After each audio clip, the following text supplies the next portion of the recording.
Welcome to 132 Problems Revisiting Mormon Polygamy, where we explore the scriptural, theological, and historical case for Mormon plural marriage. As always, I want to thank everybody who has supported this channel and continues to do it. It is such a help. In fact, right now as I'm recording, my house is being cleaned, which is so wonderful. I cannot tell you how wonderful that feels to know that my family is going to be okay and not be too upset and resentful about the immense amount of time I spend working on this podcast. So thank you so much. If anybody else feels like they can contribute, it really is a huge help for the huge amount of time I put in. And I want to as always, invite people to please consider listening to this podcast from the beginning, at least well enough to understand the scriptural case we lay out that polygamy was never of God. And then more recently, with this last year, the historical case we lay out that polygamy actually was never of Joseph Smith.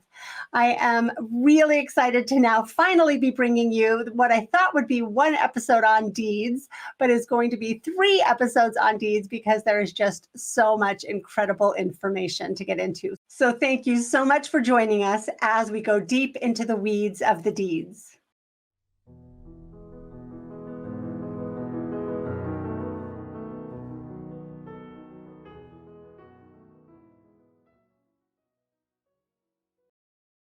Okay, I think we are ready to begin. So I have to say, this episode has been weeks and weeks, probably months in the making. Well, I should say this series of episodes, what again has turned into an entire series of episodes.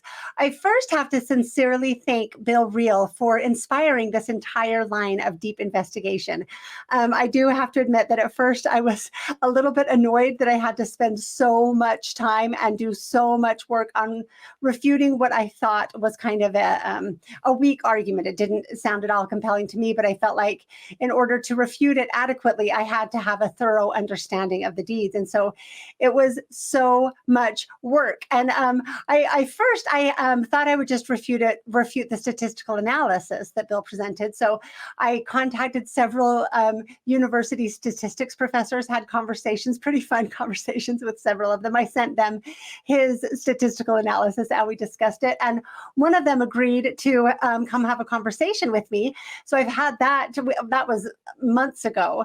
And I thought I'll just release that and be done with it. But I did want to get a little better understanding. And holy cow, it has been like a bottomless pit of, I've just been floating in the endless ocean of financial papers and real estate papers and deeds and trying to make sense of all of this in my ADD brain. Did I mention my husband does all of our finances? Because this is not my happy place. But I actually think it was worth it because now that I have spent all of this time in it, I actually have to sincerely thank Bill for proposing and presenting his theory, because if I hadn't done all of this work, I would not have found several of the things that I have found that have given me a far better understanding of what I think was going on in Nauvoo. And I think that there is now even stronger evidence to show that William Clayton's journal is not reliable, was not written on the days that things happened, at least this Nauvoo portion of it, at least the portions of it dealing with the things we're going to be talking about in these 3 episodes. So right now, I want to explain why deeds matter, but I'm actually going to let both Bill Reel and Don Bradley explain. According to William Clayton's journal, and William Clayton is the source for this, it was on July 12th, 1843, that Joseph Hyrum and William Clayton, together in the upper room of the red brick store, wrote the revelation, right? And then it was later that day that William Clayton wrote this deed to Emma with all of the unencumbered lots because Joseph was worried about their marriage. So they'll talk about it a little bit more, or they have their various reasons. So we'll go ahead and we'll start with Don Bradley. Joseph and Emma, according to Clayton's journal for that day, are making an agreement. It looks like a separation agreement. Emma wants to make sure that she's going to have property if they split up, right? So Joseph instructs Clayton to deed this property to Emma. Well, the things, we have the deed. Okay, yeah. Okay. We have the deed. It is dated July 12th, 1843. And in this deed, Joseph deeds Emma exactly the things that Clayton's journal for that day says he instructed Clayton to deed to Emma. Okay, so now let me play the Bill Reel clip talking about this. So then I think we get to some really interesting things here. And we go back to the William Clayton journal. If you remember what we read earlier, Wednesday 12th, this AM, I wrote a revelation consisting of 10 pages on the order of the priesthood, showing the designs in Moses, Abraham, David, and Solomon, having many wives and concubines. After it was wrote, Presidents Joseph and Hyrum presented it and read it to Emma, who said she did not believe a word of it and appeared very rebellious. Joseph told me to deed all of the unencumbered lots to Emma and the children. He appears much troubled about Emma. So me wondered what would happen if I went and found Emma Smith's land deed. And what I find is that she's given all of the unencumbered lots in Nauvoo. So I'll read about a third of these. There's no sense in reading all of it, but I'll read about a third of these. Okay, I cut out the part with him reading it, but that right there, what he just read is all of the evidence for it. Now he'll go, and then he shows us the deed, just as Don Bradley does. Now we'll hear what he says about it. I'll stop there. That's about a third of them. As you can easily see, Emma Smith got all of the unencumbered lots, which then adds additional credibility to William Clayton's journal entry that he was absolutely speaking the truth. Right. If we can track him down and corroborate that he's correct in one part of this contemporaneous diary entry, which you have done, then it gives additional weight to the rest of it. Okay, I think they laid out the argument quite well. I want to make sure that we thoroughly understand it. And as I said, unfortunately, I wanted to fit it all into this one, but by about midnight, I was like, I'm going to split it into 3 because it was just too much work getting it all done and ready to go and the slideshow done. So we're going to split it into 3 parts, but we will get there and we will talk about it. There are just some important things that we have to cover first. But I want to go on this brief aside and share a claim that Lindsay Hansen Park makes in this episode, and that I see talked about in the Joseph Smith papers as well. So I think it's worth addressing. So let's just do this little aside quickly, and you'll hear what I'm talking about. When he dies, it becomes clear to her, wait a minute, I thought I was protected and I'm not. And so she spends those next 2 years, and it's not until the 1860s that she would have actually been protected in these laws, and she doesn't have those legal protections at that time. Okay, so she talks about this a bit more as well. I just wanted to give that quick recap.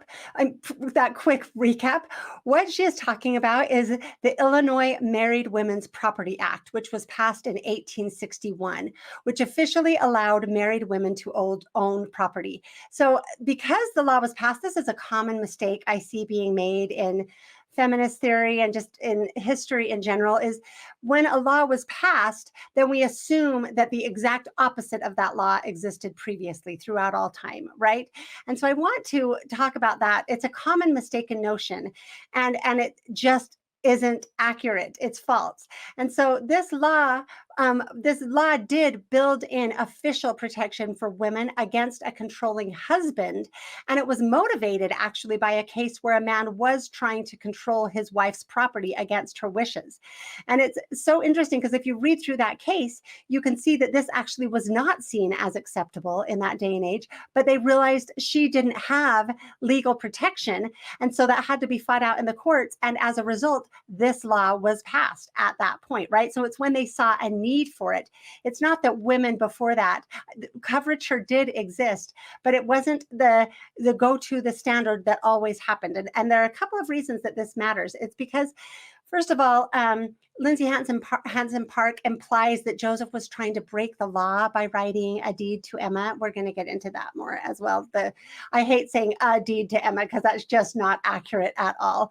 But you'll see that there actually, that's not the case at all. And then the Joseph Smith papers kind of ignores some of these problems with this narrative by saying, well, because of coverture, it was still his anyway. And we'll get into it a little bit more.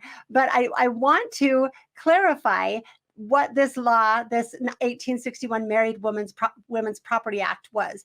It says a married woman's own property, quote, shall not be subject to the disposal, control, or interference of her husband. There is zero evidence that Joseph was ever trying to control Emma's property against her wishes.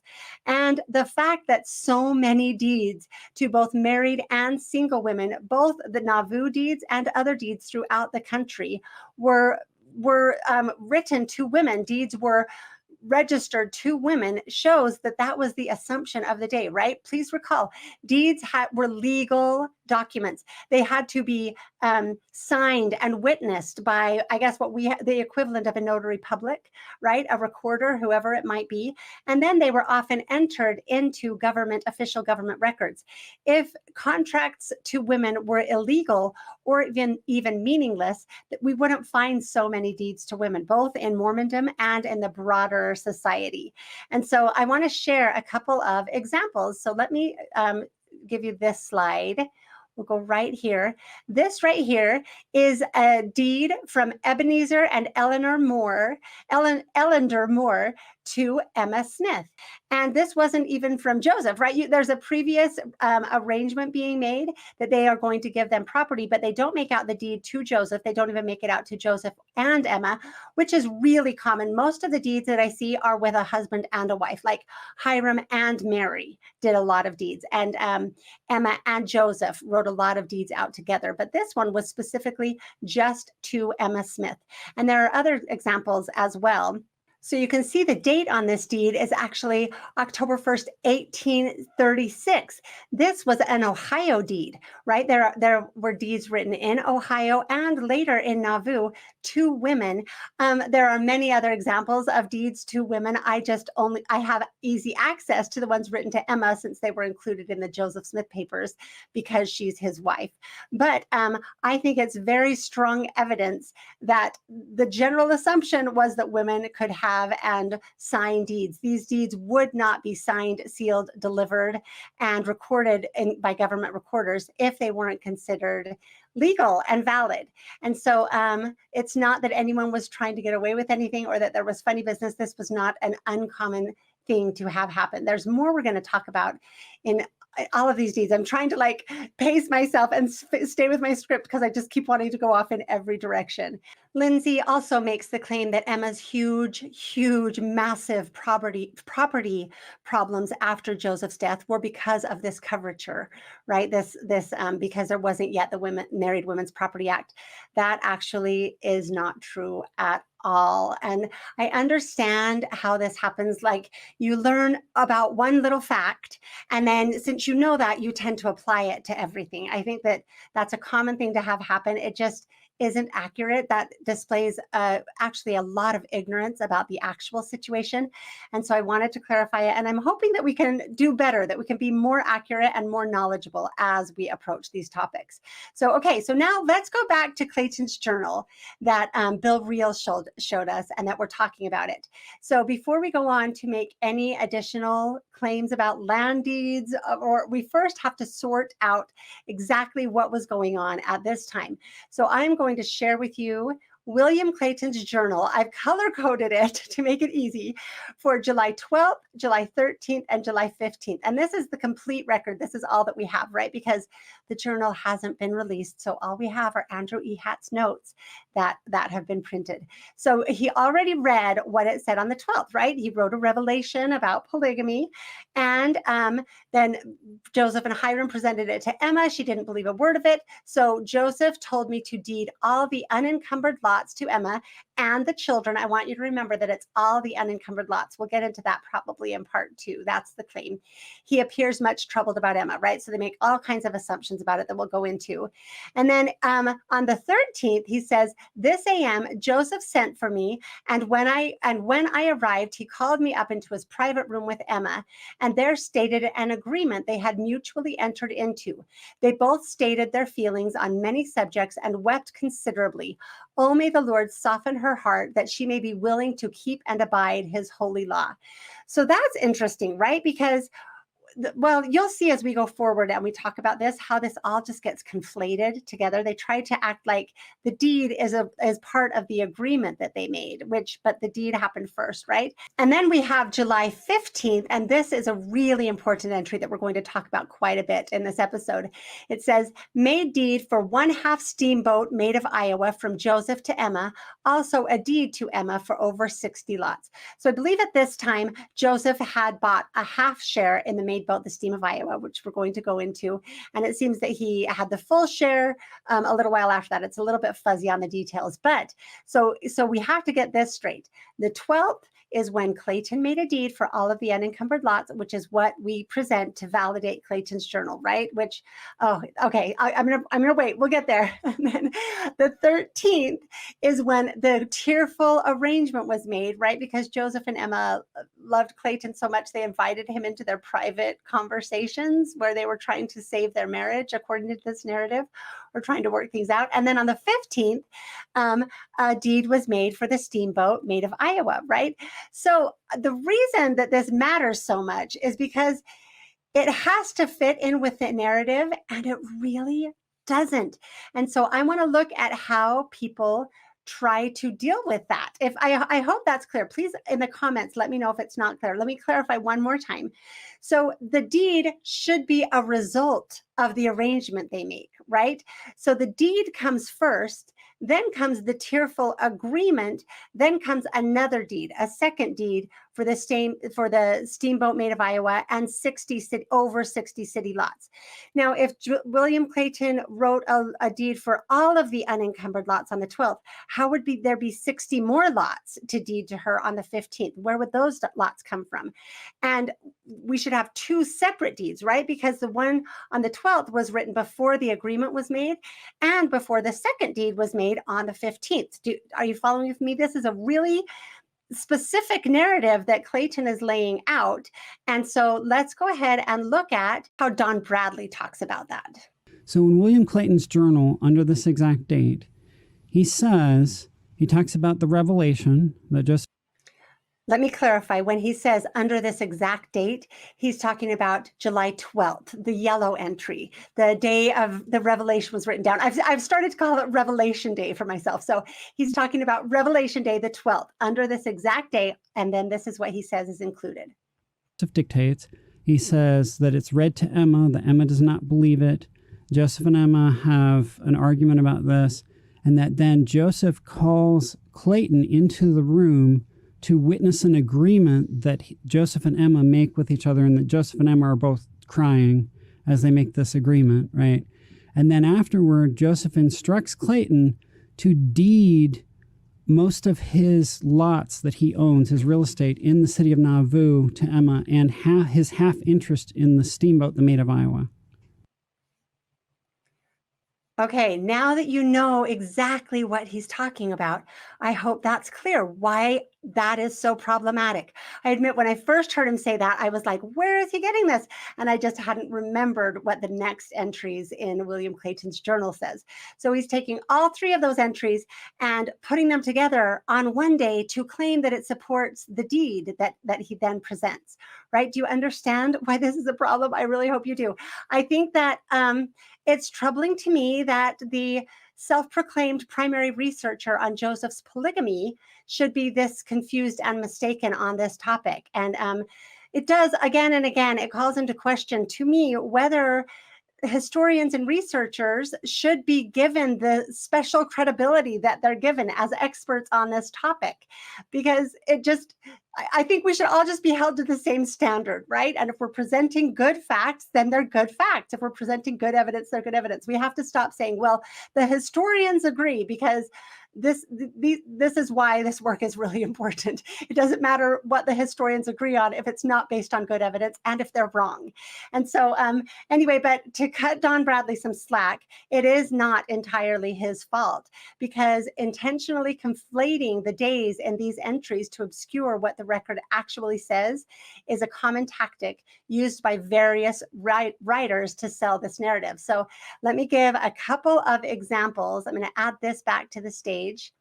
And we will look at how Richard Bushman talks about this in Rough Stone Rolling, right? So if you want to read along with me, knowing her basic faith, Hyrum thought Joseph should show Emma a written revelation on plural marriage. Hyrum had been reluctant to accept the principle himself until Brigham Young explained that it allowed him to be married to both Jerusha Barden, his deceased first wife, and to Mary Fielding, his current spouse.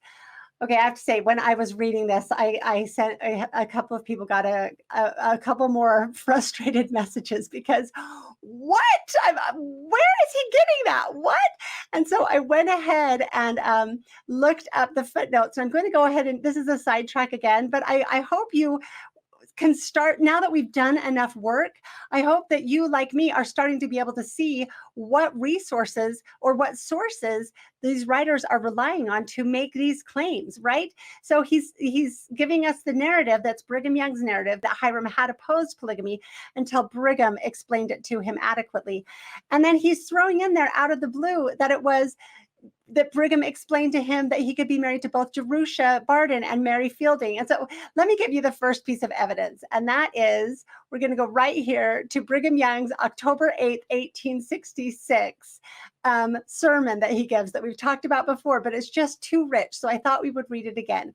He says, I will now go back to where I met Hyrum. He said to me, I am convinced that there is something that has not been told me. I said to him, Brother Hyrum, Joseph would tell you everything the Lord reveals to him if he could. Now, remember, this is what?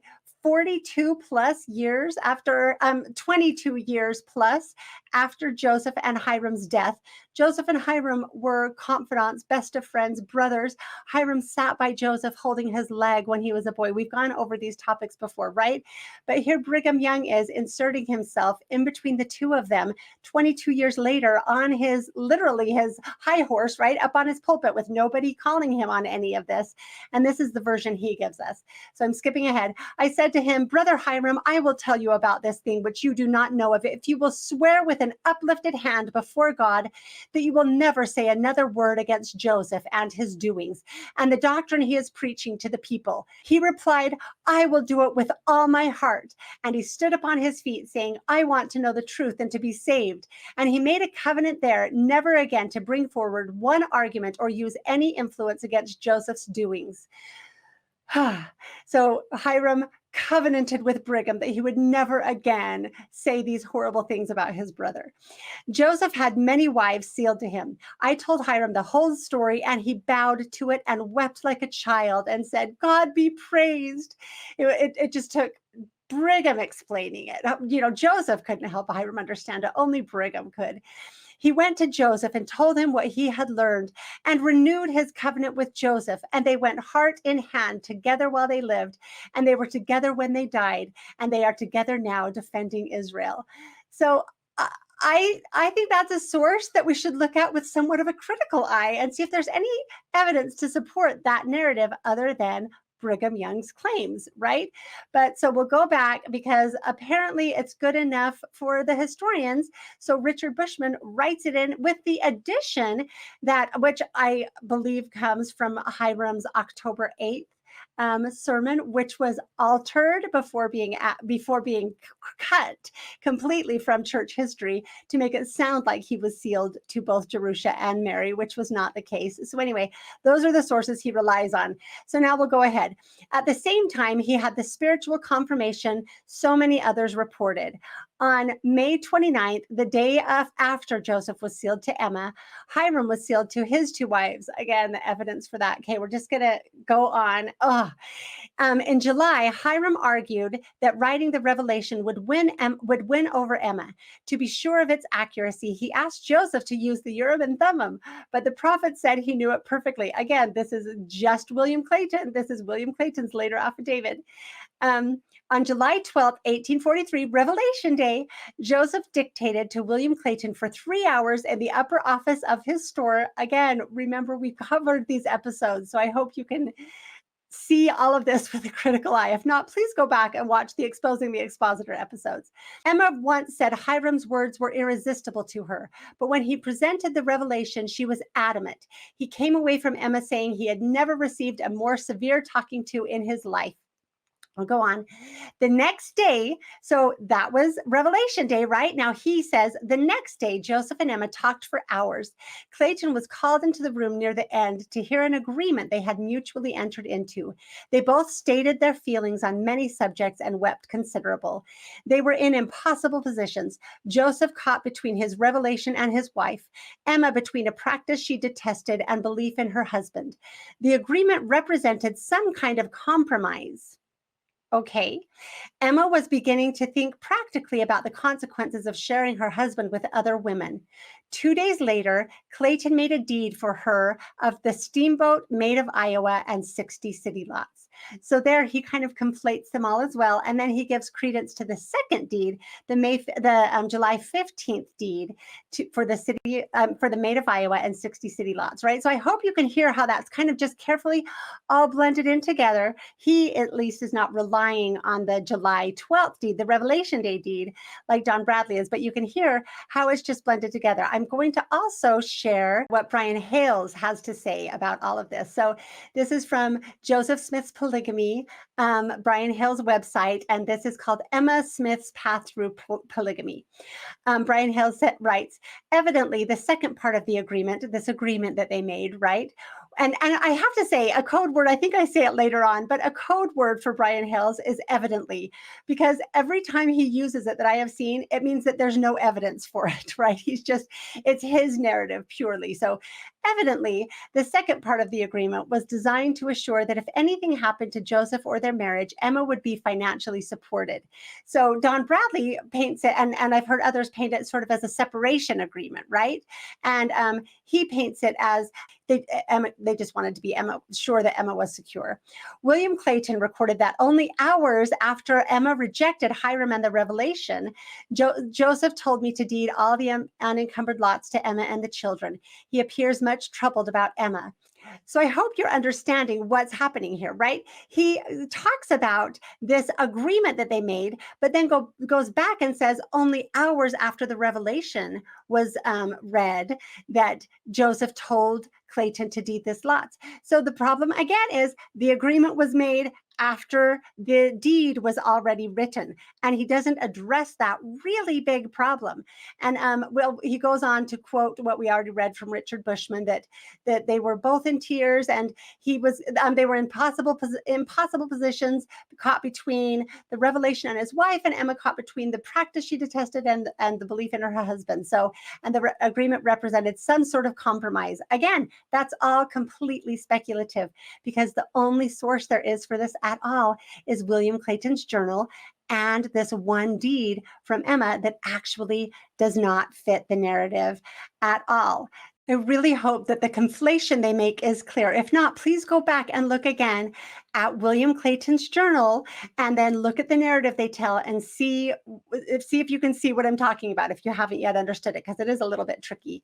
So the next thing I want to do, since we've shown how this evidence all comes from William Clayton's journal, I think it's again important to discuss whether or not William Clayton's journal is valid as a contemporaneous record that is reliable in terms of truth, in terms of telling the truth. So again, it's not been released by the church, right? I believe it was in 2017, which is now, 7 years ago, that they promised to release it.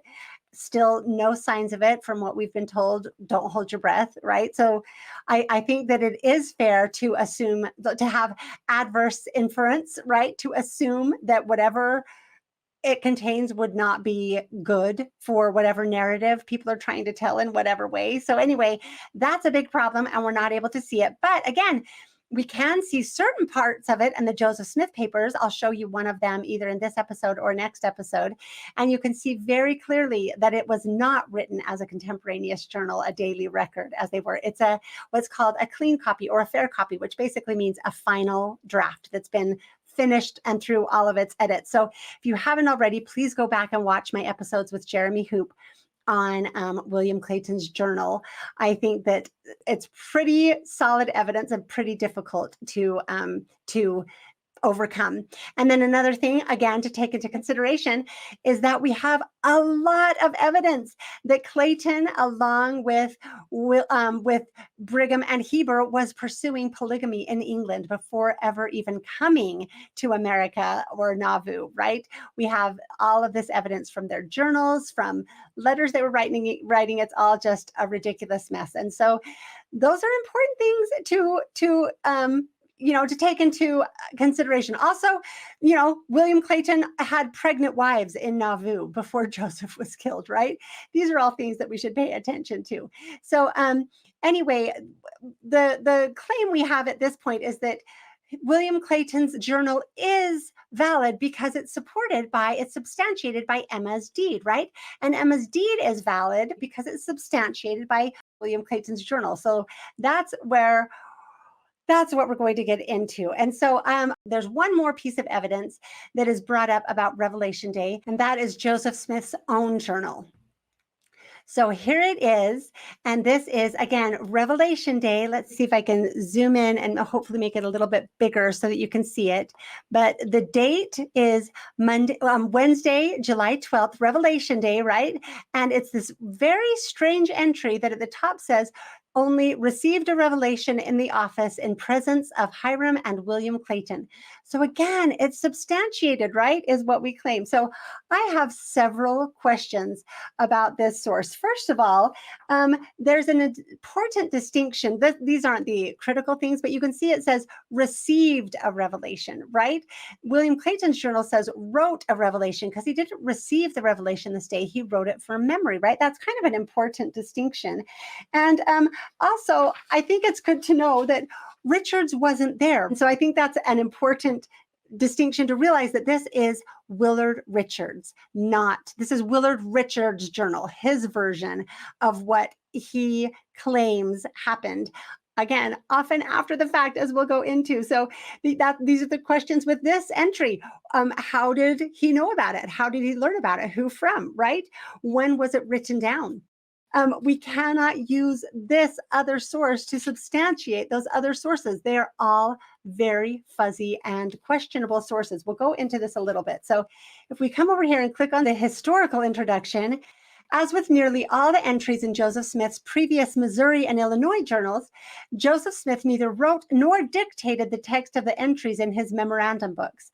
They are based on Willard Richards' observations. It says, despite the second-hand nature of the entries, however, Richards, a close friend and associate and frequent companion of Joseph Smith, was able to capture in detail Joseph Smith's words and actions on many occasions. So this is also an important paragraph. Richards' new title of historian was significant as well. On the 1st of December, 1842, he began working on the history of Joseph Smith. Richards, therefore, likely expected that the contemporaneous journal entries he was keeping for Joseph Smith would eventually be used as the basis for Joseph Smith's history. Okay, I'm just going to read a little bit more. Richards employed various techniques in keeping the journal. For a few entries, he made lightly penciled notes and returned later with a quill pen to expand the entry, right? This is how he's editing it. The textual evidence in other entries indicates that they were written several days after the date they bear. Now, there's no reason to limit it to several days. We have no idea how much later they were written. We just know for a fact that they were not written when they claim to have been written. This is not actually a journal.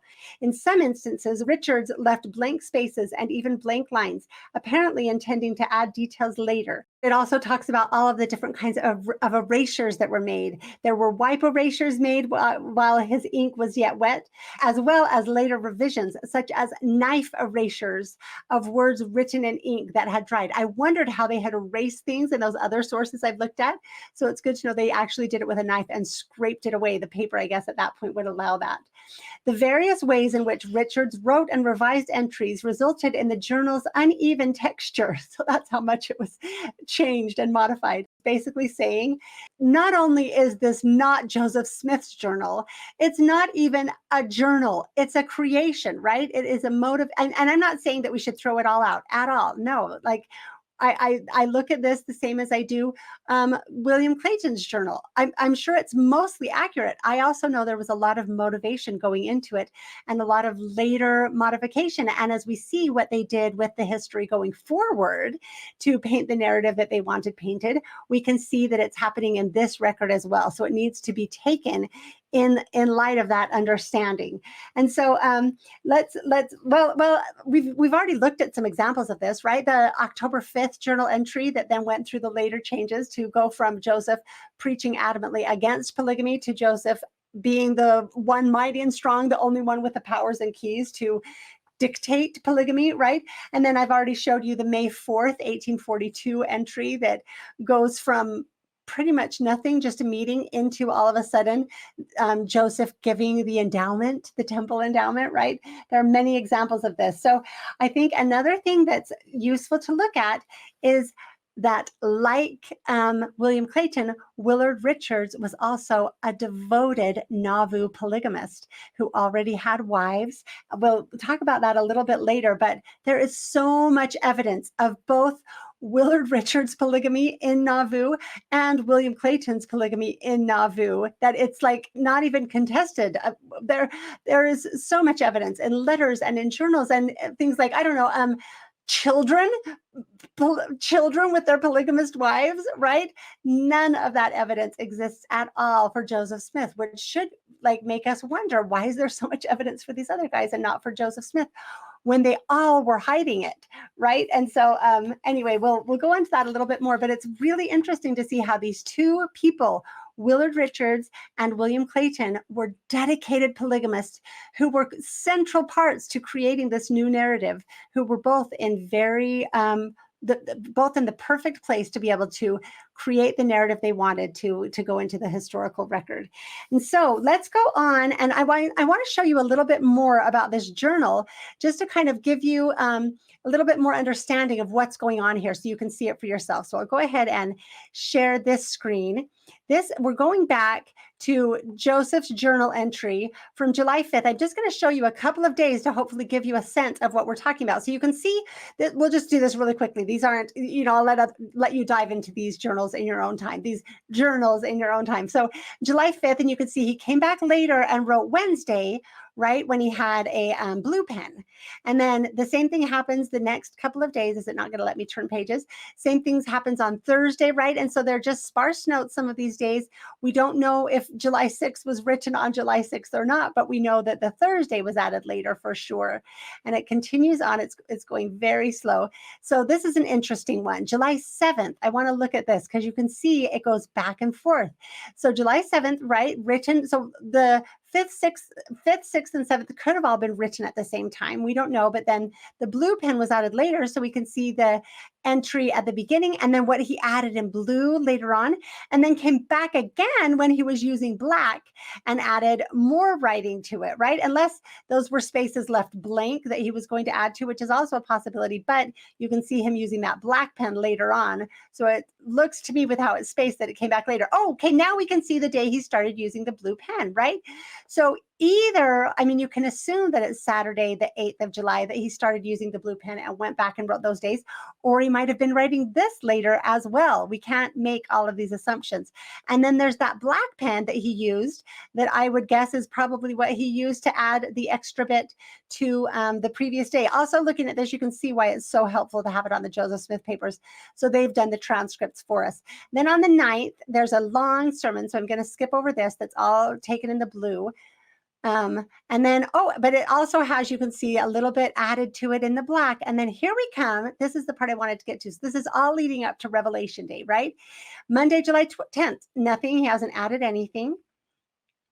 Tuesday, July 11th, hasn't added anything. And then all of a sudden we get to that Wednesday, July 12th day where he writes that one little tidbit and then has a little something to write at the bottom, maybe to substantiate it, right? And then again, the 13th, he says in conversation with Emma most of the day. He adds that later in pencil. And then we come to the 14th, nothing much, and that is the end of this journal. So you can just accept for, I'm just going to go to this very back. So the 14th is the end of this book of Joseph Smith's journal, right? But later added on the back, and it's acknowledged in the Joseph Smith papers that this was added later by Thomas Bullock, is a list of wives and marriages that were performed, right? So this was added, we don't know at what point, but most likely still in Nauvoo when it was too secret to record, right? And we have this is one of the central evidences they use to tell us about polygamy, and it has the weddings that Joseph either performed or took place in. It's not part of his journal. So if you hear that there's evidence of plural marriage in Joseph's journal, this is part of what they're referring to. That had absolutely nothing. Well, none of the journal had much to do with Joseph Smith at all, but this is going to be a fun source to go into at some point. So now I'm going to show you this next screen, this is the next journal book. And so this is the next day, July 15th, 1843. So that ends on the 14th with nothing much entered. And now we get the 15th. And if you remember, this is the day so the 14th is when there was that tearful conversation. Another deed was made on the 15th. I would assume that they're still struggling, right? They're still, as Brian Hales quotes Richard Bushman, that they're in this terrible situation, both trapped between polygamy is just wreaking havoc on everything. But it's pretty fun what this says. So, and this is the day that William Clayton says the deed is made out for the Maid of Iowa and over 60 city lots. So it says Saturday, July 15th, at home, 6 p.m. with his family and about 100 others.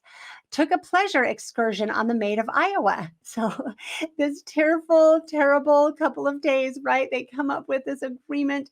This deed is made and they go for a pleasure excursion. That they host 100 people. Emma, in this situation, is hosting 100 people and going on a pleasure excursion on the Maid of Iowa from Nauvoo Landing to the north part of the city and back at dusk. Theater in the evening, right? And so I just think it's interesting to look at these things a little bit more critically and go, okay, what's going on? What really is going on with these stories that we tell? And so I know this isn't necessarily directly related to deeds, but I think it is important because these are the sources we rely on to tell us what the deeds mean, right? The deeds are the only hard evidence we have. And these are the people who give us the picture of what they mean. These two Nauvoo polygamists who, like I said, we have so much evidence of their polygamy, including children from polygamous wives, as opposed to Joseph Smith, who has no evidence of polygamy at any point, no children with any wife other than Emma, no letters, journals, finances. The only evidence they've been able to find are these deeds, and they claim them as evidence, which is why we're going to get into them. But to the contrary, we have a huge record from Joseph and Emma and Hyrum claiming that he is not a polygamist. We have the consistent word of his entire family, his siblings, his children, his wife, his brother, so much more. Plus, the entire record shows that Joseph was not a polygamist unless we rely on these people, these Nauvoo polygamists in their special places and the later recollections and the traders of Joseph Smith that we have already done quite a bit, and we will get more into going forward, people like John Bennet, who we are going to talk about a little bit.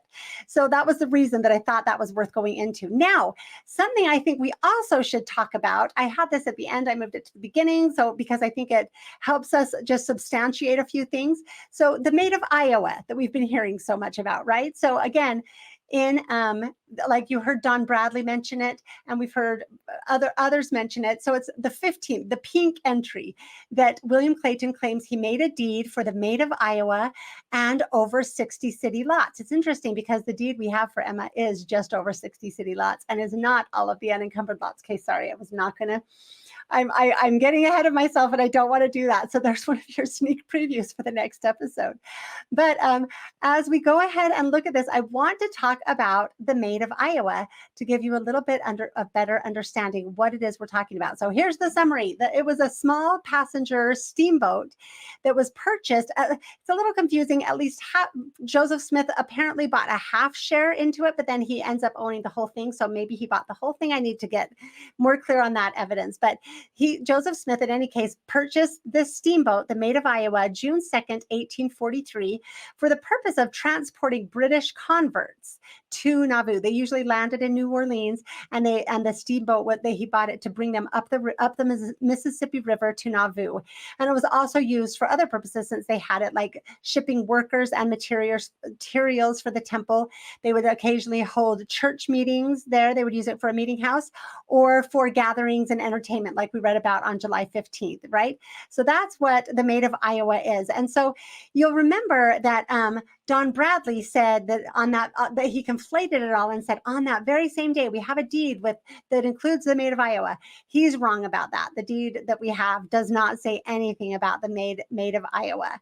So we've already looked at what the different journal entries say happened on the 15th, right? William Clayton says that he made this deed, and Willard Richards, it says that they went on this pleasure cruise on the Maid of Iowa, right? This pleasure excursion. And so you may be interested to know, because in this case, I do have which one I think is more valid, because they very well could have gone on the Maid of Iowa. But what is useful to know is that there is no deed written July 15th or any other time from Joseph to Emma for the steamboat Maid of Iowa, with or without 60 city lots. That didn't happen. Now, okay, I'm like, let's give the devil his due. Obviously, people could claim, well, it's not like we have every deed. That's true. We absolutely do not have every deed. But we do know that, well, we're going to get into sources. The deeds that William Clayton wrote for church property, we have those, and I will show you why we have those and the various sources we have them in. So you could say it's possible that he preserved all of the rest of the deeds and just not this one. He also never registered it with the city or the county, despite he himself being the recorder. I guess we are getting into a little bit of it now. And, and he made sure that he kept all of the deeds he wanted to keep. But so I just don't think it's a good argument, because not only is there no deed giving Emma the Maid of Iowa, there are two other deeds that are recorded that we do have that very clearly show that the Maid of Iowa was not deeded to Emma, that prove that this deed was never written. And so let's go ahead and show you these two deeds. This is why it's useful to actually do this much research, because these stories are so much more complicated than people want to realize. So this deed was written from Joseph and Emma. It's a lease, not a sale, that is leasing the Maid of Iowa to David S. Hollister. It was written the 2nd of December, 1843. And you can see right here, I've shown you that I've blown up the parts that are important. Joseph Smith and Emma Smith leasing the steamboat Maid of Iowa to David Hollister, and it is signed. This deed is signed. This is an important thing to be aware of. All of the deeds I'm going to show you are signed, because deeds are signed. That's what makes deeds effective, right?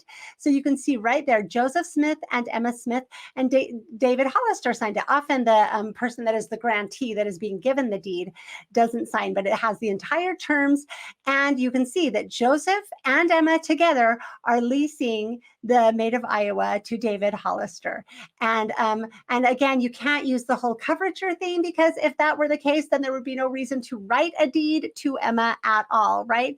If Joseph had deeded the Maid of Iowa to Emma, then he wouldn't be signing a deed to lease it to somebody else. Emma would just be doing that. And then you can see, I'll show you another deed that was written, another deed about the Maid of Iowa. You can see right here, I've blown it up for you again, the steamboat Maid of Iowa. This was June 15th, 1844. They lease it again. And you can see this one is, you can see the signatures again. Joseph Smith signed this deed. Emma wasn't even involved in this deed this time. So the Maid of Iowa was Joseph's to lease, right? And I guess what I'm trying to point out is we have these deeds. We have two deeds of Joseph writing deeds about the Maid of Iowa.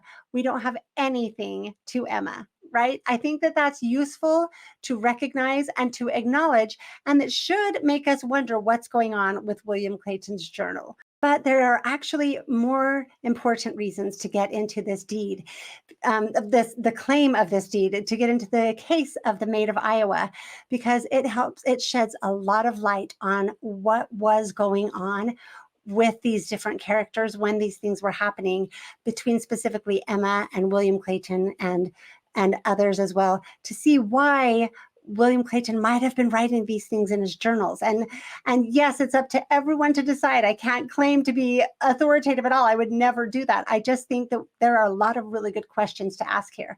So it's important to know the Maid of Iowa became a huge part of the giant mess of contested property after Joseph was murdered.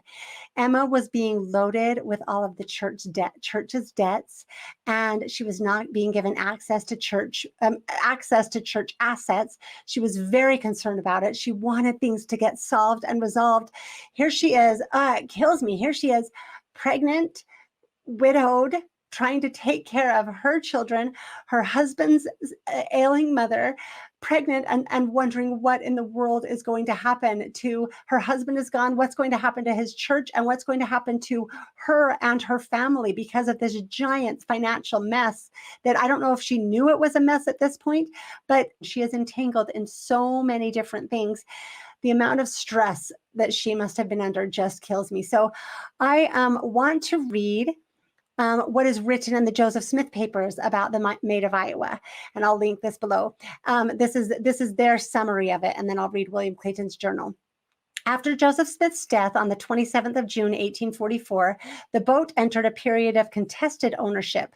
In mid-August 1844, Emma Smith, acting on the advice of attorney James W. Woods, sought to claim the boat as a personal asset of Joseph Smith, along with other properties belonging to Joseph Smith as trustee and trust. However, William Clayton, acting on the orders of recently elected church trustee Newell K. Whitney and Apostle Brigham Young, refused to hand over the papers connected to the boat. Clayton, Whitney, and Young claimed that the boat was a church asset and that Joseph Smith's estate proceedings should not interfere with the business of the trustee and trust. There's more to this. It does get really even worse, but that's going too deep into the weeds. But the more that I have read and understand this, the more clear it has become to me that, at least in my opinion, from what I see, William Clayton was a snake. He was a schemer, just like John Bennet. And the things that he is involved in should be treated with great skepticism unless they can be verified by other sources. He's not the only one that I think is a schemer, but he's the one I'm talking about right now. So let's go ahead and read this journal entry. August 5th, 1844. So this is a year after that, a year and a month after the pleasure cruise, right? I went to see Sister Emma as she had sent for me early this AM. I found her very cross. Esquire James W. Woods told me what he wanted done with regard to settling up the estate. What is basically happening, Emma, in her desperate situation, has hired an attorney to help her figure out this giant mess. He wanted a full list of all of the titles and the names of the trustee and trust, and not conveyed away, whether deeded or bonded, and by whom conveyed to the trustee. Also a list of all land conveyed to him as trustee and by him conveyed away, and to whom conveyed. Also a list of lands in his individual name. Also a list of such personal property as was in his name as trustee of trust until of his death. Also a list of all the notes and accounts, and given their value and whether good or bad. Also a list of all property, both real or personal, belonging to their heirs. Besides this, he wanted me to produce the papers pertaining to the transfers of the Maid of Iowa, and recommended Emma to have the boat included in the schedule. Okay, so this is all really interesting, right? The attorney is going to William Clayton and telling him what he needs to be able to get to the bottom of this, to be able to figure out the mess and try to separate out what is the families, what is the churches, how this could be taken care of, right? That's what he's asking for. William Clayton thinks that these are terribly unreasonable demands, as we'll continue to read. While he was talking, I felt as though he was laying a deep plan to find out the situation of the public and private matters of the church, and to lay a trap for our ruin. Why would Emma be laying a trap for the ruin of the church, right? That she had given her life to. I did not feel free to give him the papers of the boat until I could get counsel. Emma seemed very much dissatisfied because I did not go in the morning and because I yielded to do anything else until she had her business settled. Yeah, do you think she might be dissatisfied? This is over a month and a half after her husband's death. She's had to get a lawyer involved because there's no help coming, and still he won't he won't cooperate, right? I think she deserves to be dissatisfied and upset. After dinner, I went to see Elder Brigham Young and have his counsel. I laid the matter before him, and he advised me not to give Woods any accounts pertaining to the business of the trustee and trust. We both went over to Brother Whitney's and stated the matter to him. He also opposed to Woods interfering with the business of the trustee and trust. I then went to see Emma. Surprising, right? All of these guys are like, no, we don't want any oversight into the documentation. I then went to see Emma. I found her alone and began to talk to her and to tell her what I thought Woods intended to do. She grew warm and said that all the business of the trustee must be presented. We had no secrets that must be kept back from the public, for she was determined to have everything settled now. I replied to her that there were many things that I was unwilling the world should know about and should not lend my hand to ruin the church. So, according to Emma, look, there are no secrets. All of this information has to be available. According to him, nope, there are secrets that we can't have out. They'll destroy the church, according to William Clayton. She then grew more angry and said I had neglected her and the business, and there was nothing that had President Smith's name to that should not be investigated. She said she had no secrets nor anything she was unwilling the whole world should know. I told her that there were some things which would be unwilling the public should know. She denied it. So he's telling her, you do have secrets. She denied it. I said I knew things that she did not want the world to know. She said if I harbored any idea that she had ever done wrong, it was false. I answered, what I have seen with my eyes and heard with my ears, I could believe. She said if I said she had ever committed a crime, I was a liar and I knew it. I replied, Sister Emma, I know I don't lie.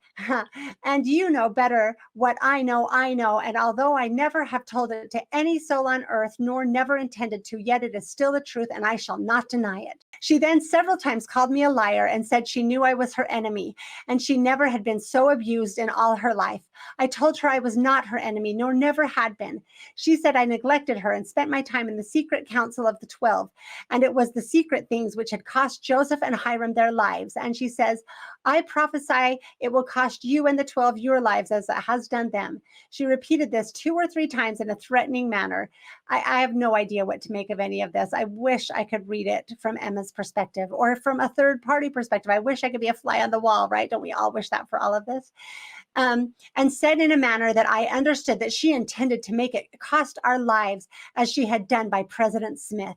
So right there, he's writing in the journal the same thing that Brigham Young goes on to claim, that Emma was responsible for Joseph's death, that Emma had intentionally killed Joseph, right?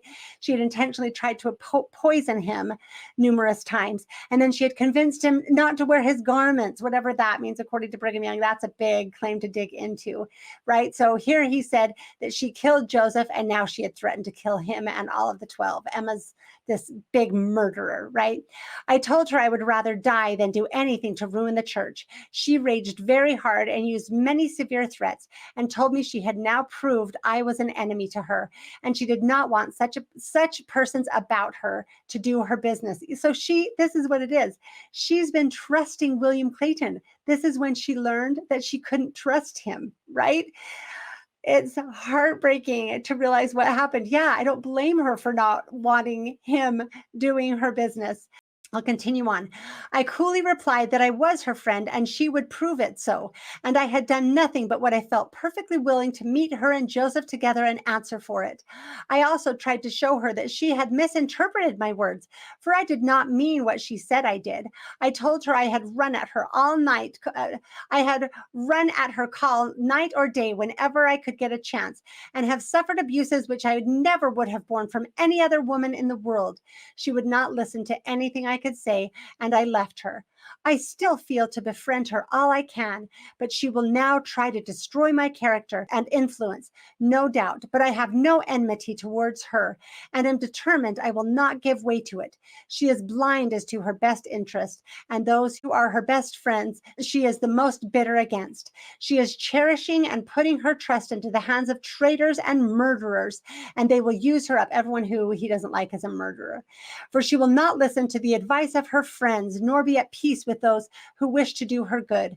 I feel to pray that God will soften her heart and show her the danger she is exposing herself to, and to bind her up, that she may not have power to destroy thy servants, O God. I went and told President Young the whole circumstance, and he told me to have no fear but rejoice. So again, the Joseph Smith papers, William Clayton, acting on the orders of recently elected church trustee Newell K. Whitney and Apostle Brigham Young, refused to hand over the papers, right? And that's how he shapes it at the end, that Emma is a murderer. He's so righteous, and she can't see what's in her best interest and who her friends are and who her enemies are. It's really hard to take. We can confirm the truth of much of this journal entry, I believe, which he tries to paint Emma in a negative light. I don't think he understands how it comes across, but we can at least understand part of what was going on with the Maid of Iowa from the church history. So this is from volume 7, chapter 29 of the history of the church, composed by Brigham Young, right? Or compiled by Brigham Young's historians. This is Wednesday, the 9th of April, 1845. I met in the council with the 12 at the bishop's at the trustee's office. We agreed to advise Peter Mon and Jacob Pert to return from Rock River, whither they had been to work on a coal mine. Reuben McBride to put the Kirtland property in the best state possible without paying out money, to come to Nauvoo by and by. This is the part. The bishops were instructed to sell the steamboat Maid of Iowa for what they could get for it. Right. So it became a huge mess in this contested property because there was no paperwork available and people were making claims all over the place.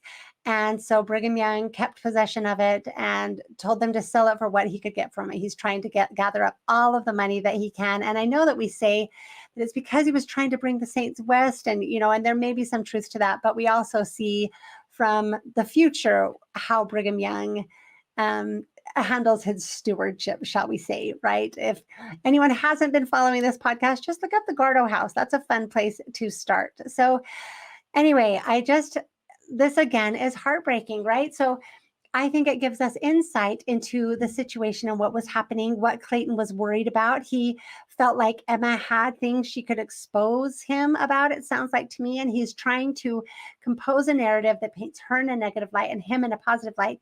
He's worried about the Maid of Iowa that's happening right there, right? Oh, I'll claim that a deed was written to Emma, and then I'll claim that another deed was written where Emma deeded it to Joseph as trustee and trust, which is part of what I skipped over because it just gets really deep in the weeds. But I start to get the picture that William Clayton actually is creating this narrative to try to back up these financial records. I can't explain all of it. I don't know all of the motivations. That's not what I'm trying to take on right here.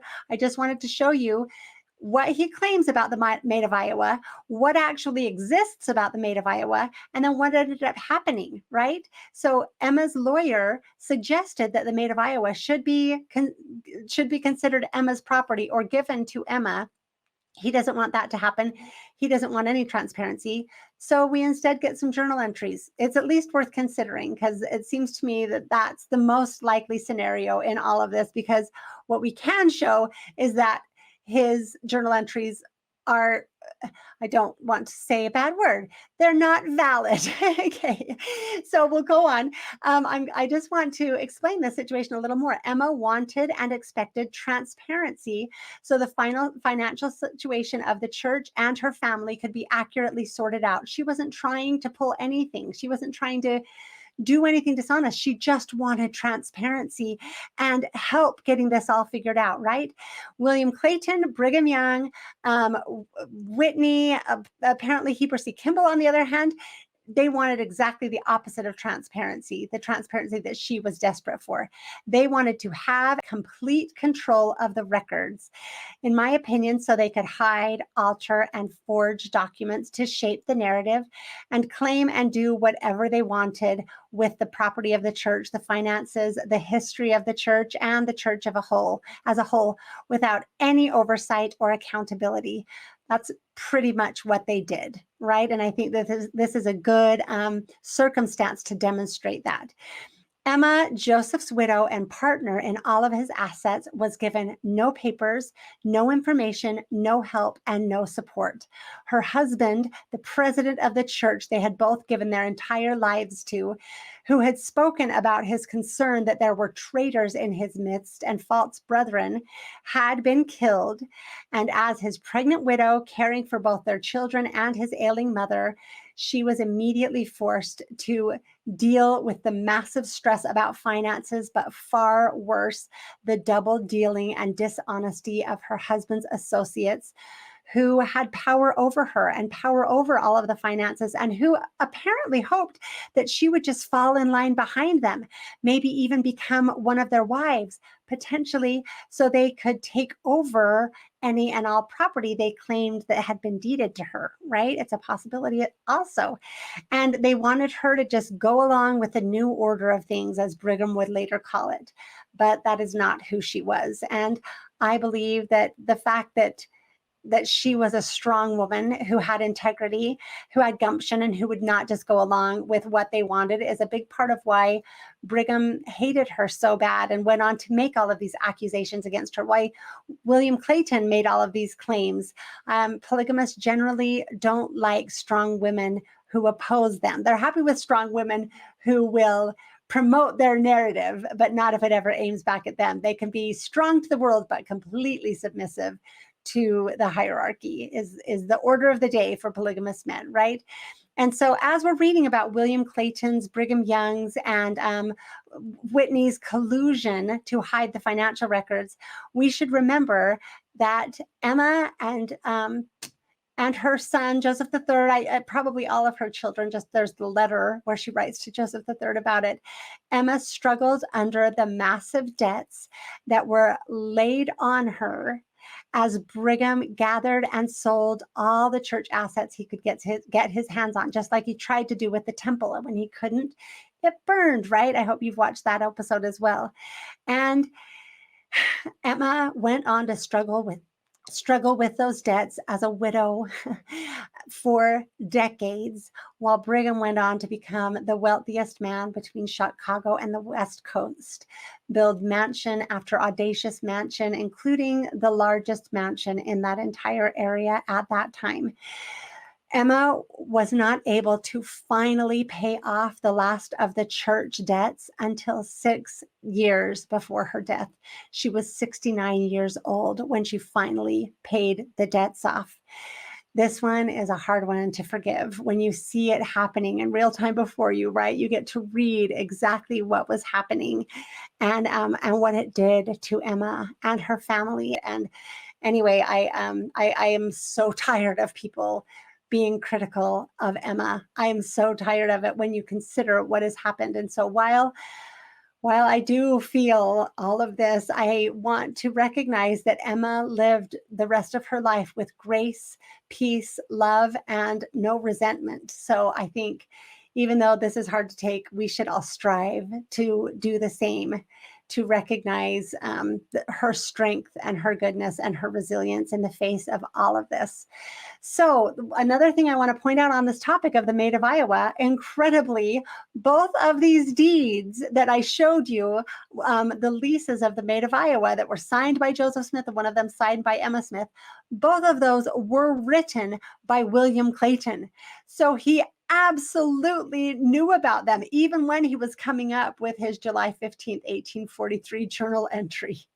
And so, which, as I said, in my opinion, what is almost certainly made up after the fact, but I'll leave it to everyone else to come up with their own, to decide how that narrative works the best for them. That's the best explanation I can find.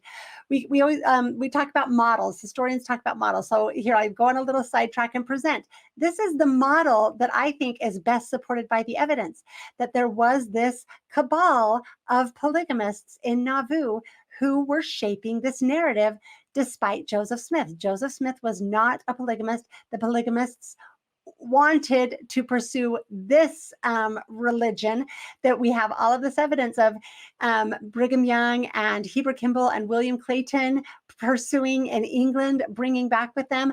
We can get into earlier things like the Cochranites to see if that's where it started or not. I'm not saying anything about that at this point. I'm just saying this is the model that I think best explains the documentation, all of the records, all of the sources, and all of the evidence.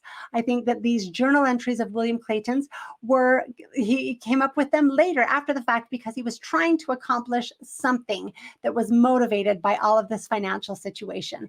I think that's the best model. And I'm putting it out there, and other people can try to bat it down. I think that's great, just like I'm doing in all of this, and we'll keep moving the knowledge forward to getting closer to the truth.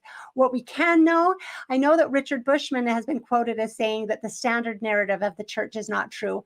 I am going to say definitively that the standard polygamy narrative is not true. At the very least, it needs to be investigated much more closely and rewritten to at least match the evidence much better than it does at this point. For people who do want to continue to say the standard narrative is valid, well, we have to add things like the Maid of Iowa as to the pile of evidence that shows that William Clayton's journal is not valid, right? You have to continually believe William Clayton's narrative with nothing to back it up over the actual evidence. He claims that he wrote this deed for the Maid of Iowa and over 60 city lots to Emma. That deed doesn't exist. These other deeds do exist, right? So and that continually happens again and again and again in this story. So how many times, like how much evidence do we ignore in order to continue to claim that William Clayton's journal is the definitive record? At what point do we start to actually look at the evidence and consider how it stacks up? I would like people to genuinely address that, genuinely think about it. So, okay, now that we've hopefully gotten a little bit better understanding of the sources that we rely on to tell us what deeds mean, and looked at a case in point of how reliable they are and what story they tell, we can start getting into the deeds. Now, this is the specific deed that Dawn and Bill use to talk about Joseph's polygamy, right? This is the deed to Emma and her children on Revelation Day. A tricky thing about deeds that you will find is that there are numerous versions of deeds, and that's what I want to talk about now.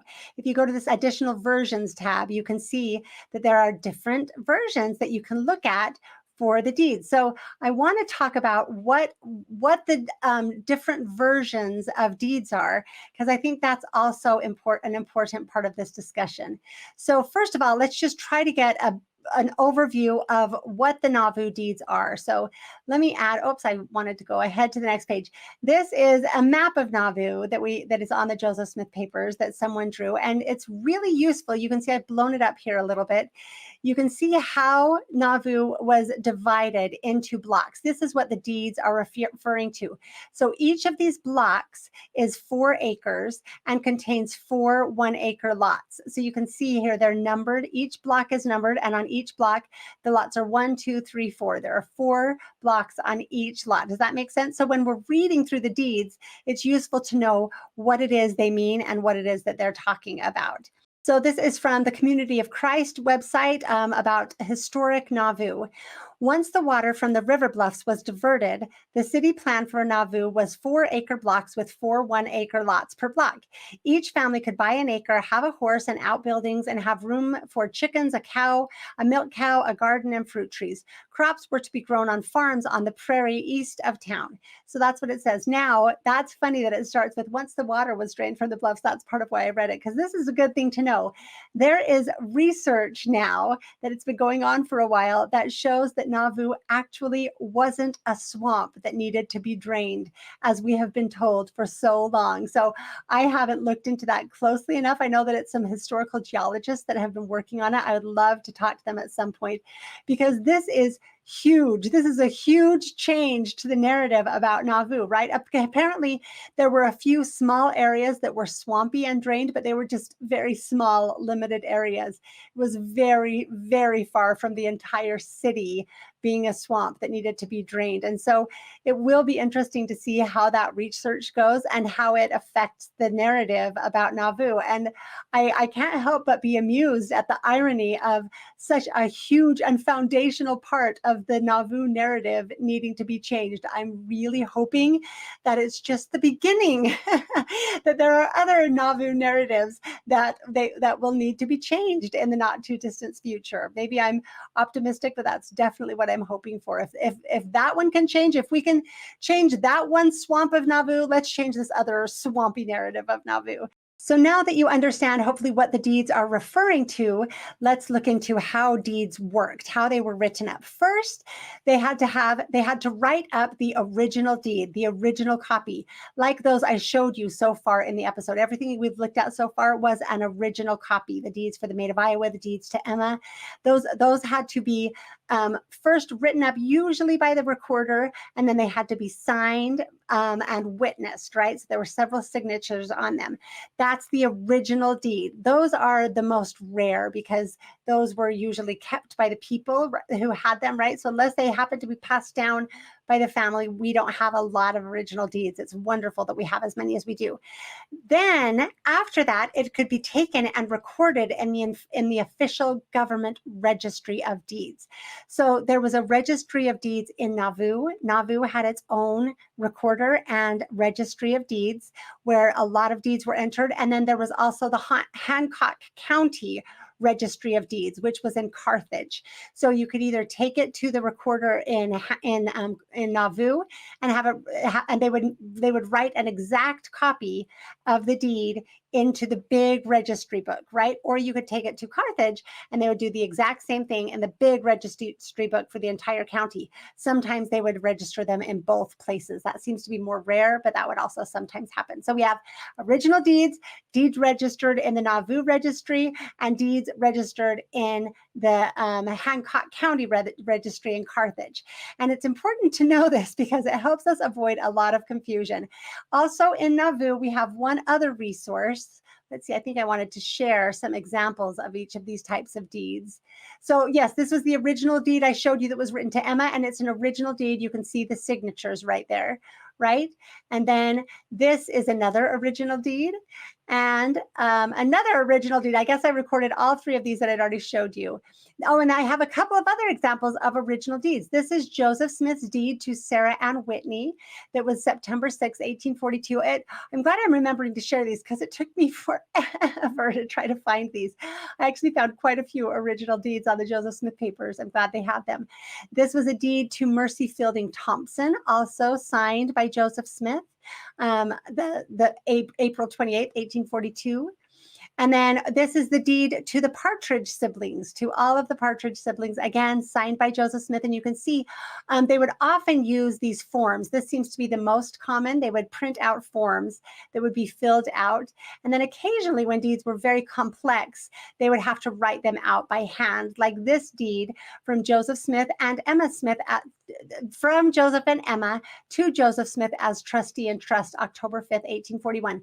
These deeds get confusing. We're going to go on to explain what they are and what they mean, right? So you can get a little better sense of them. But it seems to me that only when a deed didn't fit the form would they write out an original deed. Now this one is very hard to read. I'll have the links for all of these so you can look them up on the Joseph Smith papers, but you can just barely make out part of Joseph Smith's signature and what looks like it might be Emma's signature below it. That's the part of the paper that seems to be worn away. And so then the next thing I was talking about is the Nauvoo Registry of Deeds, right? This is the large book where they would copy down the exact deed in the Nauvoo registry. And I wanted to read a little bit about the introduction from this. On March 5th, 1842, the Nauvoo City Council appointed Joseph Smith registrar for the city of Nauvoo, authorizing him to record and certify official deeds for land transactions. Joseph Smith appointed William Clayton as recorder for the Nauvoo registrar.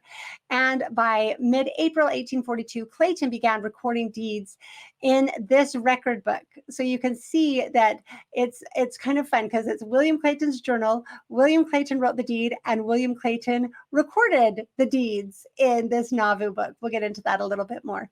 James Whitehead was doing general clerical work for the church beginning April 1842 and was appointed a private secretary to Joseph Smith on the 11th of June, 1842. His handwriting also appears in this record book, though it is often difficult to distinguish which handwriting is Whitehead's and which is Clayton's. Along with other records, this record book was kept in Joseph's Nauvoo office and transported to Utah Territory, where it was kept in the church historian's office. So I think it's actually great that we have this because it shows us a lot of the deeds that were going on. I mean, it's great that we have these records when we don't have the individual deeds. I want to see if I am able to show you. I don't know if I have it here yet. It might come later. Yeah, I guess I'll have it later.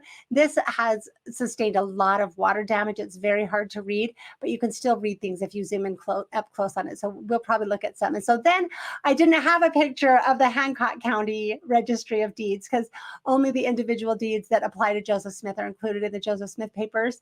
And so I'm just showing you that they still have, it's kind of fun, in Hancock County, the courthouse is still in the exact same spot that it was in Joseph's day. It's still in Carthage. Like, you go to the county clerk and register your land or your deeds or your transactions. So it still works the same way. And so I just wanted to include both. So you have in mind, we have the original deeds, the Nauvoo City Registry of Deeds, and the Hancock County Registry of Deeds, right? And then we also, just in Nauvoo, we have, I guess that this is an example from the Hancock County Registry of Deeds. This is that same deed I showed you the original of, from Joseph Smith and Emma Smith to Joseph as trustee and trust. This is the same exact deed recorded in the Hancock County Registry. And so you can see that they're generally in better shape because they're just in these big government books that have been kept in government records. And then just in Nauvoo, we have these trustees' land books. We have trustees' land book A and B. These are a little more confusing. They don't record the deeds. They just are there. Joseph Smith as the trustee and trust, they just have like lists of what was happening with Joseph Smith as trustee and trust. So there's land book A and trustees land book B. And I wanted to quickly read this part of both of these just to explain as well, so you can again understand that it's William Clayton. So in spring and summer 1839, Joseph Smith and other church leaders purchased over 600 acres of land in and around Commerce, Hancock County, Illinois, for the saints.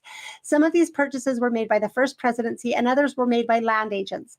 By that fall, church leaders had plotted out the new town of Nauvoo on the land they had purchased. Church property was consolidated first under the first presidency to hold for the church. This practice was revised in February 1841 after the church was incorporated in Nauvoo, and the office of trustee and trust for the church was created. Joseph Smith held these lands as trustee and trust on behalf of the church. I know this sounds like I said this is getting deep into the weeds of deeds, but it's really important to understand the situation and what the deeds are, what they're about, so that we can understand what assumptions we can and cannot make about them. So then Trustees Land Book B. In September 1839, Joseph Smith's scribes created Trustee Land Book A to record Joseph Smith's financial transactions as trustee and trust, and to create multiple indices of Nauvoo City lots that had been sold or transferred. This record book was used by several of Joseph Smith's scribes through mid-1843. In the meantime, in February 1843, 1842, Joseph Smith hired William Clayton, an experienced clerk and professional bookkeeper who had emigrated from England in the fall of 1840. By April 1842, Clayton apparently determined to create a new record book documenting Joseph Smith's land transactions as trustee and trust for the church that expanded on and replaced Trustee's Land Book A. So there had been Land Book A, which had been kept by several different clerks. But when William Clayton came on board, he kind of scrapped that. You know, some people kept recording it up, but he created for himself Land Book B, Trustee's Land Book B. And so part of the reason, again, that I wanted to say that is so that you can see William Clayton wrote the deeds.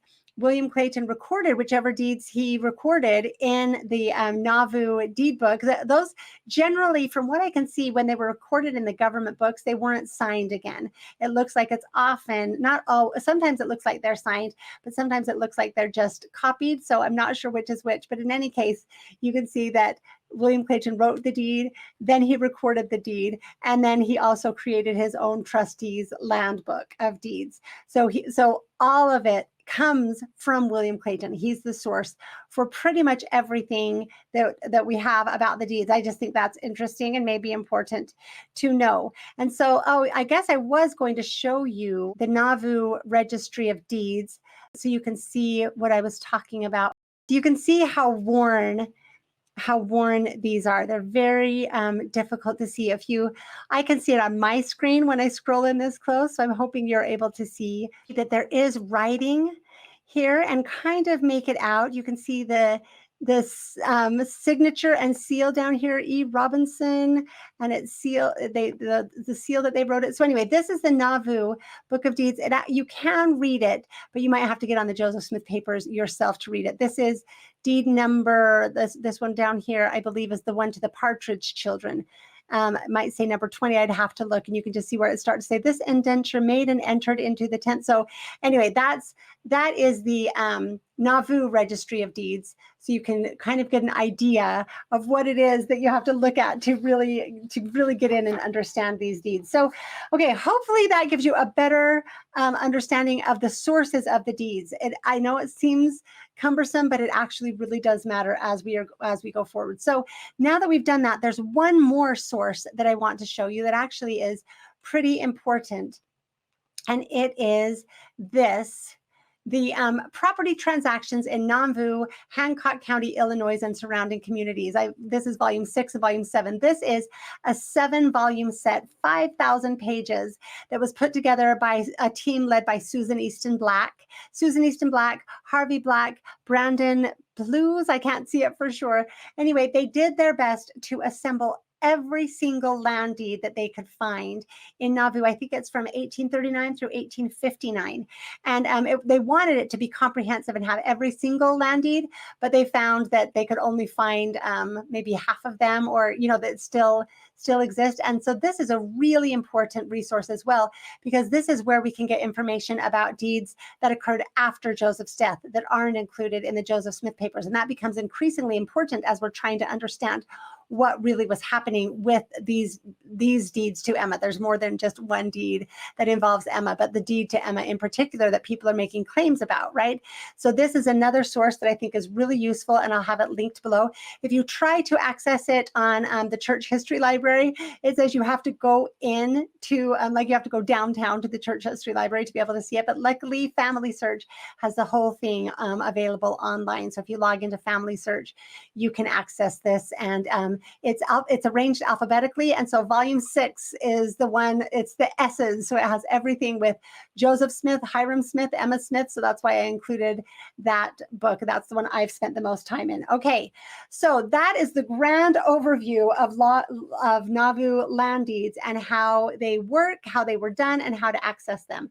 So there is still one more large and essential foundational piece that we need to understand, and that is Joseph Smith's finances.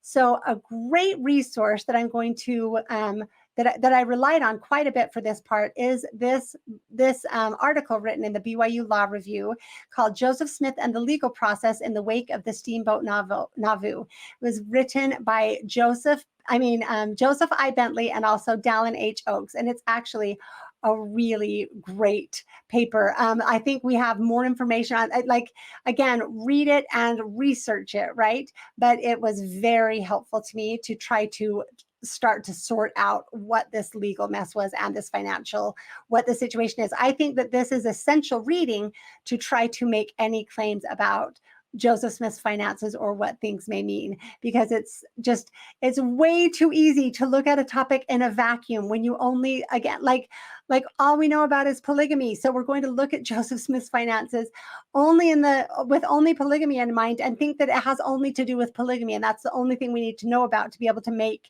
assumptions and make claims based on them, right? I think that that's a mistake. I think we need a much broader understanding in order to be able to draw conclusions based on things that we don't yet understand. It's just not a sufficient approach.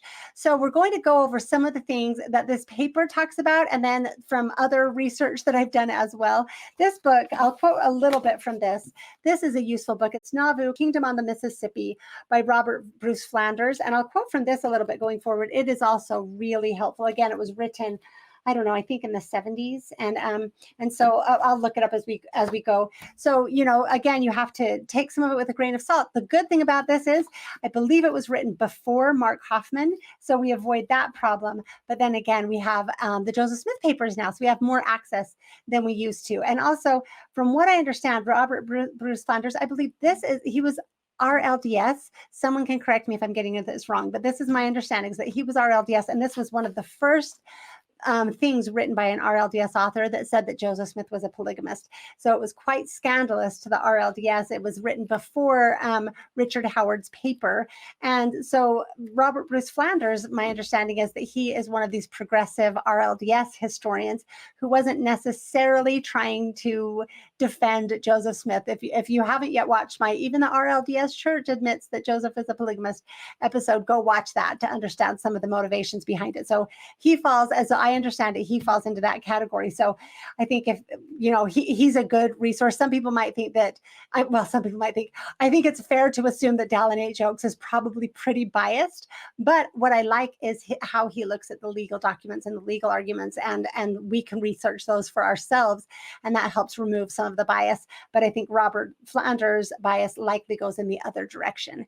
So, okay, so a couple of things that we should set out.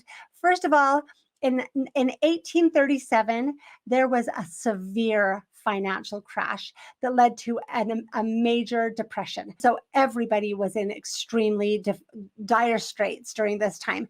And Mormons were even worse off than the rest of the people in Illinois. They had lost everything multiple times, right? Being kicked out of Ohio, being kicked out of Missouri. The estimated losses are between $1 million and $2 million. You can read, I'll attach it, I didn't include it, but it's just a heartbreaking petition, I believe, a petition to Congress or to the government that was written by Sidney Rigdon and Elias Higbee. They penned that it's a petition to Congress stating the losses that the Saints had encountered. And it's really sad how the losses were profound, shall we say. And so that's $1 million to $2 million of losses in their time, not in our time. That wouldn't be very much now, but back in their time, it was huge. And so to aid the Saints in their pilgrimage, I've already talked about the steamboat Maid of Iowa. This is a different steamboat called the steamboat Nauvoo, right? To aid the Saints in their pilgrimage from Missouri to Nauvoo in 1840, a church member named Peter Hawes purchased a steamboat from the United States government that was being sold by a young federal employee named Robert E. Lee. I think that's fun. It was Robert E. Lee before he became Robert E. Lee. He had just finished an assignment that he needed the steamboat for. He was being called back, so he had to sell all of the supplies. The steamboat was one of them. So you can see they did need a steamboat. They bought this one first, and then they bought the Maid of Iowa later for the same purpose. They needed a way to transport the converts to Nauvoo. And so so a man named Peter Hawes purchased it, and then it was co-signed on by two other men, the Miller brothers, and Hyrum Smith and Joseph Smith and Hyrum Smith. They basically were were co-signers, right? They were just like, yes, we'll support the terms of the sale required that. And so it's actually a very sad story. I won't get into all of the details. You can read that paper, or you can read this book. But soon after it was purchased, they hired drivers who operators, drivers, the steamboat drivers, I don't know what you call them, who came highly recommended and who presented themselves as highly skilled, but apparently those were based on lies. They were not skilled, competent drivers, is my understanding. And they crashed the steamboat right early on, maybe on the very first load that it was carrying. It was of supplies, not of people yet. And it caused major damage. The chimney broke off and sunk, and like it was just a mess after this crash. And please keep in mind that the world was different at this time, right? There was no insurance. There was no insurance on the boat or insurance for business owners who were taking out a loan. The drivers weren't insured. Like this happened, and there was no help for it. It was a really unfortunate situation. So here you have Joseph Smith and all of the saints who had just lost all of this property repeatedly, so much property lost in Missouri.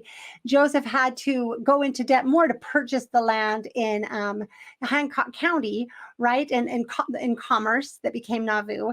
And then he went in, he didn't even, this wasn't even his own debt. This was Peter Haas that had bought the steamboat, and Joseph signed as a co-signer, and then it crashes. Like this is really, really a hard time. It's very sad. So now, despite having no help from the government to recoup any of their losses from Missouri, they were these already deeply impoverished saints were now in debt to the federal government in this terrible financial climate. And so, and they had lost any means to try to pay it off. Their steamboat, the chimney had sunk. It was kind of worthless now. And then we'll go on to talk about it. But it goes forward to explain that Peter Haas and the other two co-signers, the Miller brothers, were all insolvent. So it all fell on Joseph and Hyrum, even though it wasn't their debt, right? And so we'll go forward to read what happened. So when they defaulted, when Joseph and Hyrum defaulted on the note, well, all of them defaulted, that they failed to make the payment to the debt. Eventually, a U.S. district attorney, I'm skipping forward a little bit, but a U.S. district attorney named Justin Butterfield was sent to collect the debt or prosecute. So Joseph and the others that had signed it, were required to appear in court in Missouri, June 11th, 1842, which, as we know, would have been a death sentence if Joseph had gone to Missouri. So when they failed to appear, a large default judgment was entered against them, which became a lien on all of their real estate or financial holdings. And so now they're in this terrible situation where the government has a lien on all of their financial holdings. And so in the meantime, in an effort to separate out Joseph's own finances from those of the church, in the February conference, Joseph, on February 8th, 1841, I should have said the year, was elected trustee in trust, which is a legal position that was charging him to oversee the church's property. So it wasn't his property, it was the church's property, and he was the one that was in charge of it. And it's not like he had sole control of it, right? Every deed that was ever signed had to be witnessed and agreed on by somebody else. And it's not like it was his property to do whatever he wanted with. He was the one responsible for the church property. And it sounds like he answered to a lot of people about that. And this is when, in this period, when it was switching from Joseph Smith as just his own self to Joseph Smith as trustee as trust, that's when we see a lot of these deeds start happening. Like, for example, this deed that's from Emma Smith and Joseph Smith to Joseph Smith as trustee in trust. This will come up a little bit later. But we start to see a lot of deeds being written to Joseph Smith as trustee in trust from many different members of the church. And so let me go forward here. This is from, again, the History of the Church, Volume 4, Chapter 24. So this is a meeting that the 12 had at Brigham Young's house, August 31st, 1841, quote, for the purpose of taking into consideration the situation of the church, to attend to the business of the church, assist the trustee and trust in his arduous duties. So they made several resolutions, and I want to just read a few of them. Resolved unanimously that we deeply feel for our beloved prophet Joseph Smith and his father's family on account of the great losses they have sustained in property by the unparalleled persecutions in Missouri, as well as the other many persecutions they have sustained since the rise of the church, which has brought them to their present destitute situation. You can remember they were living in that tiny little house. Therefore, voted and living in that tiny little house and taking care of so many people that were coming in, taking care of the sick in Nauvoo, taking care of all of the new people coming in. So they were struggling. Therefore, voted unanimously that we for ourselves and the church we represent approve the proceedings of Joseph Smith in making over certain properties to his wife, children, and friends for their support. So that is an important thing to understand as we go forward, to look at a couple of deeds that Joseph and Emma wrote to their children, right? Or either Joseph as trustee and trust or Joseph as Emma. This one was Joseph and Emma deed to their children, Julia, Joseph III, Frederick, and Alexander.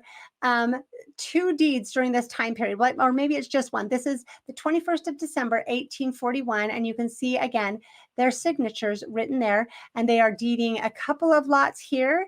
And remember these deeds, they'll come up again. But then there's this other one and you can see that both of these are the original deed, right? You can see the signatures on it right there. And so this is another one that's a deed to Julia and her siblings that was from Joseph Smith and Emma Smith. You can see their signatures right there. So again, 2 signed deeds deeding property to the children. And you can see the resolution that helps make sense of what this is, right? The 12 gave them basically permission to make sure their family was taken care of. So I don't know exactly what it meant to deed property to children at this time, but it's something we could figure out. But the dates are also important to recognize that this was December 1841, December 31st, 1841, December 21st, 1841.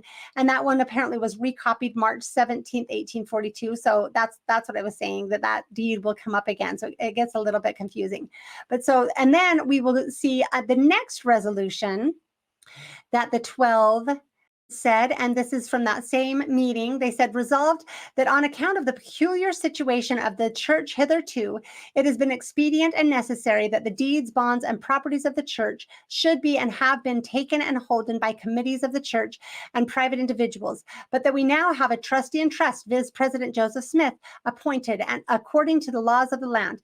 Therefore, voted unanimously that we advise the trustee and trust to gather up all deeds, bonds, and properties belonging to the church, and which are now held either by committees or individuals. So you can see that the property of the church was just held by a lot of different people. They talked about how it was held by the first presidency or other, they call them land agents, but it's just church members who they were having to have a way to have this property all be owned before they had a trustee and trust, but it's really the church's property, right? So different individuals owned it, and take the same in his own name as trustee and trust for the Church of Jesus Christ of Latter-day Saints, as soon as such arrangements can be made consistently with his various and multiplied cares and business, and that we individually and collectively will use all diligence to render him every assistance possible to accomplish this desirable object. So that is here's a deed. That's this example. Maybe I've already showed you this one, but this is a deed from Hyrum Smith and Mary Fielding Smith that was right after this period, August 24th, 1843. And you can see the terms of this deed. It says the love and goodwill they bear the church, and also for the sum of $1. So there are many, many deeds written to, and you can see where I've blown that up from, many deeds written from to Joseph Smith as trustee in the trust, as trustee and trust, that are for $1, often with good wishes, something like this, right? That's a really common thing. And it was good for me to be able to understand what those are about. They are in this time period when they have established this position of trustee and trust, and they're trying to get all of the church property to be held by the trustee and trust. And so it's not that they're deeding their own property, it's property that is in their name that is actually church property. This second deed that you can see is written the 5th of October, 1841, is actually right after the following conference after the 12 had met. In that October conference, there was a lot of talk. This was really pushed. They were saying we need all of the property into the trustee and trust. More efforts were taken to separate out the church's property. And that was really the focus of that conference. That's an important thing to keep in mind as we're going to look at some of John Bennet's claims about these things. That's part of why we're setting this up. And so I'm going to quote again from the Oakes Bennet paper. It says, one of the most important deeds executed during this period was a deed from Joseph and Emma Smith in their individual capacities to Joseph Smith as trustee in trust for the church. The deed was dated October 5th, 1841, the last day of the church's semi-annual general conference, at which numerous church property transactions were discussed, and the responsibility of Joseph Smith to take title to church property as trustee and trust was re-emphasized. So it's good to get that context behind this deed, because this is a very large deed transferring a lot of property that was held by Joseph and Emma as individuals that was actually church property. So they're deeding it to the church on the final day of that conference that was focused on getting this all done. So I think that's an important thing to understand. Okay. So we'll go forward. The deed was notarized that same day in the presence of 2 witnesses, the original deed, and it covered 239 Nauvoo city lots. So it's approximately 300 acres. You'll understand why I'm going into this. So you note that was written on October 5th, 1841, and it was notarized that day. It was witnessed that day. So that deed shouldn't be come into question because it was signed, sealed, delivered, and notarized like it needed to be. In accordance with principle of law, this deed was effective on the date of its valid execution and delivery. I'm still quoting from the paper. But in order to give added protection against the possible interest of third parties, it was desirable that it be recorded. This was done at the office of the county recorder in Carthage on the 18th of April, 1842. So the deed was originally October 5th. And remember, they didn't have to be entered in to be valid, but they would be entered in to provide additional protection, right? So that they were like, if you lost your deed, you could go to the record and show that it was there. And so this deed is the largest one I've come across, almost 300 acres. And it also, as I showed you, has a price of $1. And so that's why it's useful to understand what this is all about. So now let's go to the broader picture in Illinois and the nation, now that we've gotten into what was going on with the church at this point. Because of the widespread depression and defaults that combined in the wake of 1837, that's what continued in the wake of the 1837 crash, Congress passed the 1841 Bankruptcy Act. So it was 1841 that this was passed. It was the first time the U.S. government had made any allowance for personal bankruptcy. In 1800, they had passed the first Bankruptcy Act they ever passed, but I believe that was just for business. So this was in 1841 was really the nation's first Bankruptcy Act. And in April 1842, let me add this to the stage, bankruptcy lawyers put a notice in the very first issue of the new Nauvoo newspaper called the WASP about the Bankruptcy Act, saying that attorneys would be in Nauvoo April 14th from all available sources. This is when the Mormons, Joseph Smith, and the other saints first learned about the new Bankruptcy Act. Remember that like Congress could do something, but they didn't have TV, so it would just have to show up in a newspaper or a letter is how you would find out about it. So you can hopefully read that. The attorneys that are going to come, and on April 14th actually is the day that Joseph Smith met with I believe it was Warren. I'll get his name. I think it's Clayton A. Warren, but I'll have to find it for sure.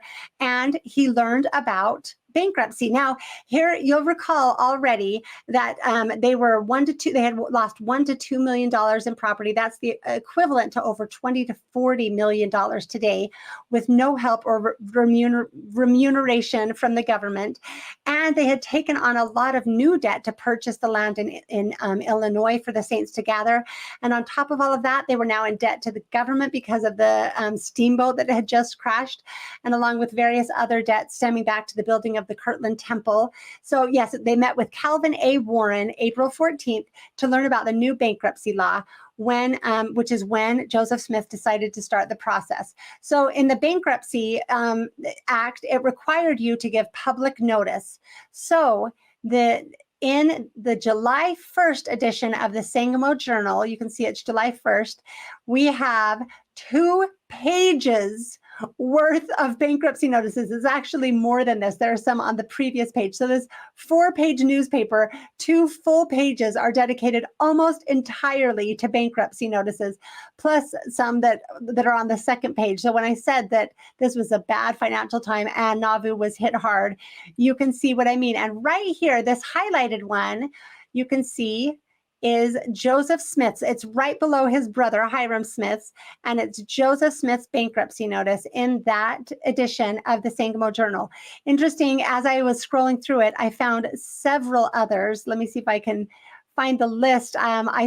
These are the ones I just happened to see. I don't know that it's comprehensive, but I saw Samuel Smith, Sidney Rigdon, Reynolds Cahoon, Vincent Knight, Elias Higby, John W. Taylor, and several others. Those are just the ones that I found that were on the same page, kind of near Joseph's. And so another part of the Bankruptcy Act required you to make a list of all of your assets and all of your liabilities. So right here is Joseph's schedule of creditors. This is all of the money that he owed. It added up to $73,066.38 back in their time period. And then he has his list of property, which adds up to approximately $20,000. I didn't do the math myself. I'm just taking Oakes and Bennett's word for it. I'm assuming they're trustworthy. And so you're welcome to do the math yourself if you want. But it's fun to see this entire to see what Joseph Smith was having to do with all of his property to declare bankruptcy. And you can also get a good sense of where he stood financially. One interesting thing, these were written not by William Clayton, which kind of surprised me, but by a man named, I think it's Stanislas Lolimier, if I'm saying that right. And so these were retained in Emma's possession, and one was held by the Community of Christ and one was sold by Louis Bideman after her death. And so that's how we have access to those. And it's interesting to see that this official work, a lot of it wasn't done by William Clayton.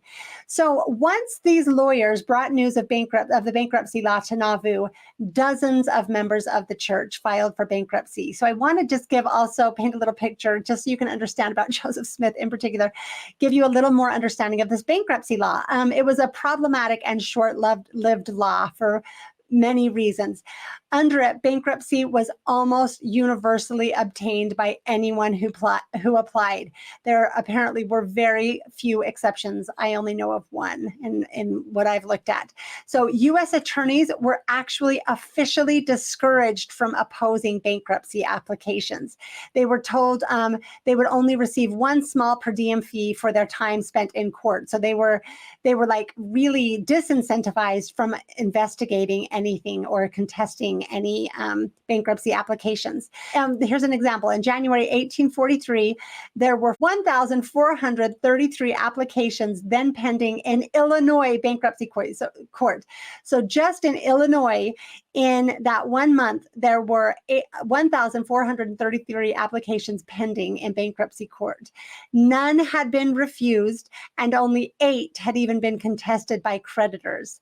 And so, and none of them had been contested by U.S. attorneys. And just because it had been contested by creditors doesn't mean it didn't pass. It was like bankruptcy for everybody, right? The system was abused so commonly that the law was repealed within 2 years. Let me just give you 2 examples of the abuses. I'm sure there's much more. These are just the 2 that I read about.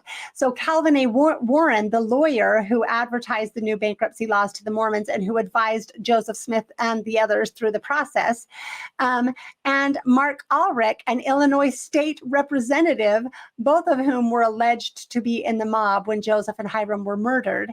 They both applied for bankruptcy, each separately, thus forfeiting their property, but then intentionally reacquiring it at a fraction of the price at the bankruptcy sale, thus strategically abusing the Bankruptcy act to vastly improve their personal fortunes. So both of these men, who I think it probably talks about because they are well known and connected and were both part of the mob, did this. This seems to be a strategy that a lot of people maybe were pursuing, but for sure these guys did. So it was not uncommon to do this. This is how easy it was to declare bankruptcy under this bankruptcy law.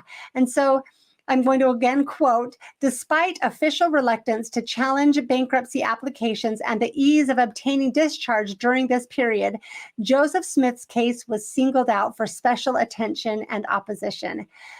And of course, we again have John C. Bennet to thank for that. In the issue following Joseph Smith's bankruptcy notice, the very next edition of the Sangamo Journal included Bennet's third of 6 letters. I think it actually has his second and his third letter. And as I looked through that edition of the Sangamo Journal, almost the entire thing is about the Mormons. It was just, they were really going after them at this point. But in John Bennet's third letter, he accused Joe of putting his property out of his hands before applying for the benefit of the bankruptcy law.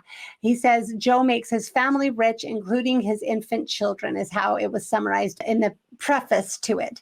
And so Bennet based his accusations on Joseph and Emma's deeds to their children, and that deed I showed you from Joseph and Emma to Joseph as trustee in trust, claiming all of these were done after deciding to pursue bankruptcy in order to try to protect assets, then backdated to the 1841 dates of when those deeds were signed, sealed, witnessed, and delivered. And so I won't go into all of the specifics of all of the legal issues. I just find this to be, again, heartbreaking because it's Emma who ended up having to bear the brunt of what John Bennet did. But just to sum it up, I'll say that none of Bennet's claims hold water at all. Bentley and Oakes go through them pretty well in that paper, really well in that paper. And also Bruce Flanders, Robert Bruce Flanders talks about it extensively in this book. And the claims are ridiculous, like in so many ways. He didn't know the law. He didn't know what he was claiming. He just wanted to smear Joseph Smith's name. So this is quoting from this Robert Flanders book. It says, "It is true that on April 18th, 1842, the day Smith was in Carthage to declare insolvency, the deed to which Bennet referred, that large deed from Joseph and Emma to Joseph as trustee in trust, was entered in the county deed book. The coincidence of the bankruptcy with the recording of the deed is not extraordinary, and there seems to be nothing to substantiate Bennet's charge. The October 5th, 1841 date was acknowledged on the deed by Ebenezer Robinson as Justice of the Peace. It was the last day of the semi-annual General Conference that had concerned itself with the Hotchkiss debt. That was the debt from the debt they had taken on to buy all of the land in Nauvoo that they had purchased for the Gathering of Saints, and the land problems of the church in general. So that's what that whole conference had focused on. The 12 had been urging Smith to get the church properties deeded to the trustee in trust, and it is reasonable to assume that the transfer in question was made at that time. When Smith undertook bankruptcy, he doubtless saw the necessity of having the deed recorded in the county registry." So what Bennet is saying, because Bennet is saying that Joseph owned all of this property and was trying to put it into the church before declaring bankruptcy, just strategically, so it wouldn't be taken away, as if he was enriching himself. If we look at Joseph Smith's situation, he was in so much debt and he owned nothing, and he was purchasing this property so that the saints could come and gather, right? That's why he went into the debt. He bought this, he co-signed on the steamboat that was someone else's investment because he knew that they needed a steamboat to bring what's the word I'm looking for, the immigrants, the converts, that's what I'm looking for. He, went on to buy another steamboat because they needed one so bad. It's just so tragic what John Bennet did and what he accused Joseph Smith of. And for anyone else wanting to make those same accusations, please look into this history, look into the financial records, look into what is actually happening to see how Joseph lived, how everything he did was about trying to help the saints and trying to build this city, a place for them to gather. It's hard to see where and how he is enriching himself off of this. Brigham Young, on the other hand, that's a different story. We'll get to that later. And so anyway, I wanted to go into that because so you can understand what the situation is, the financial situation is with Joseph Smith. The real tragedy here is that either because Bennet sent it to him intentionally or because he came across it on his own, Butterfield read Bennet's accusations against Joseph Smith in the Sangamo Journal. And since Joseph was in debt to the U.S. government as a co-signer for the steamboat Nauvoo, all of the other signers, as I said, other than Joseph and Hyrum, had already declared bankruptcy, been declared insolvent. He wrote requesting special permission to oppose Joseph's bankruptcy petition, since that went against the standard instructions. So I think it's worth showing this letter that Justin Butterfield wrote to his supervisor, Charles B. Penrose.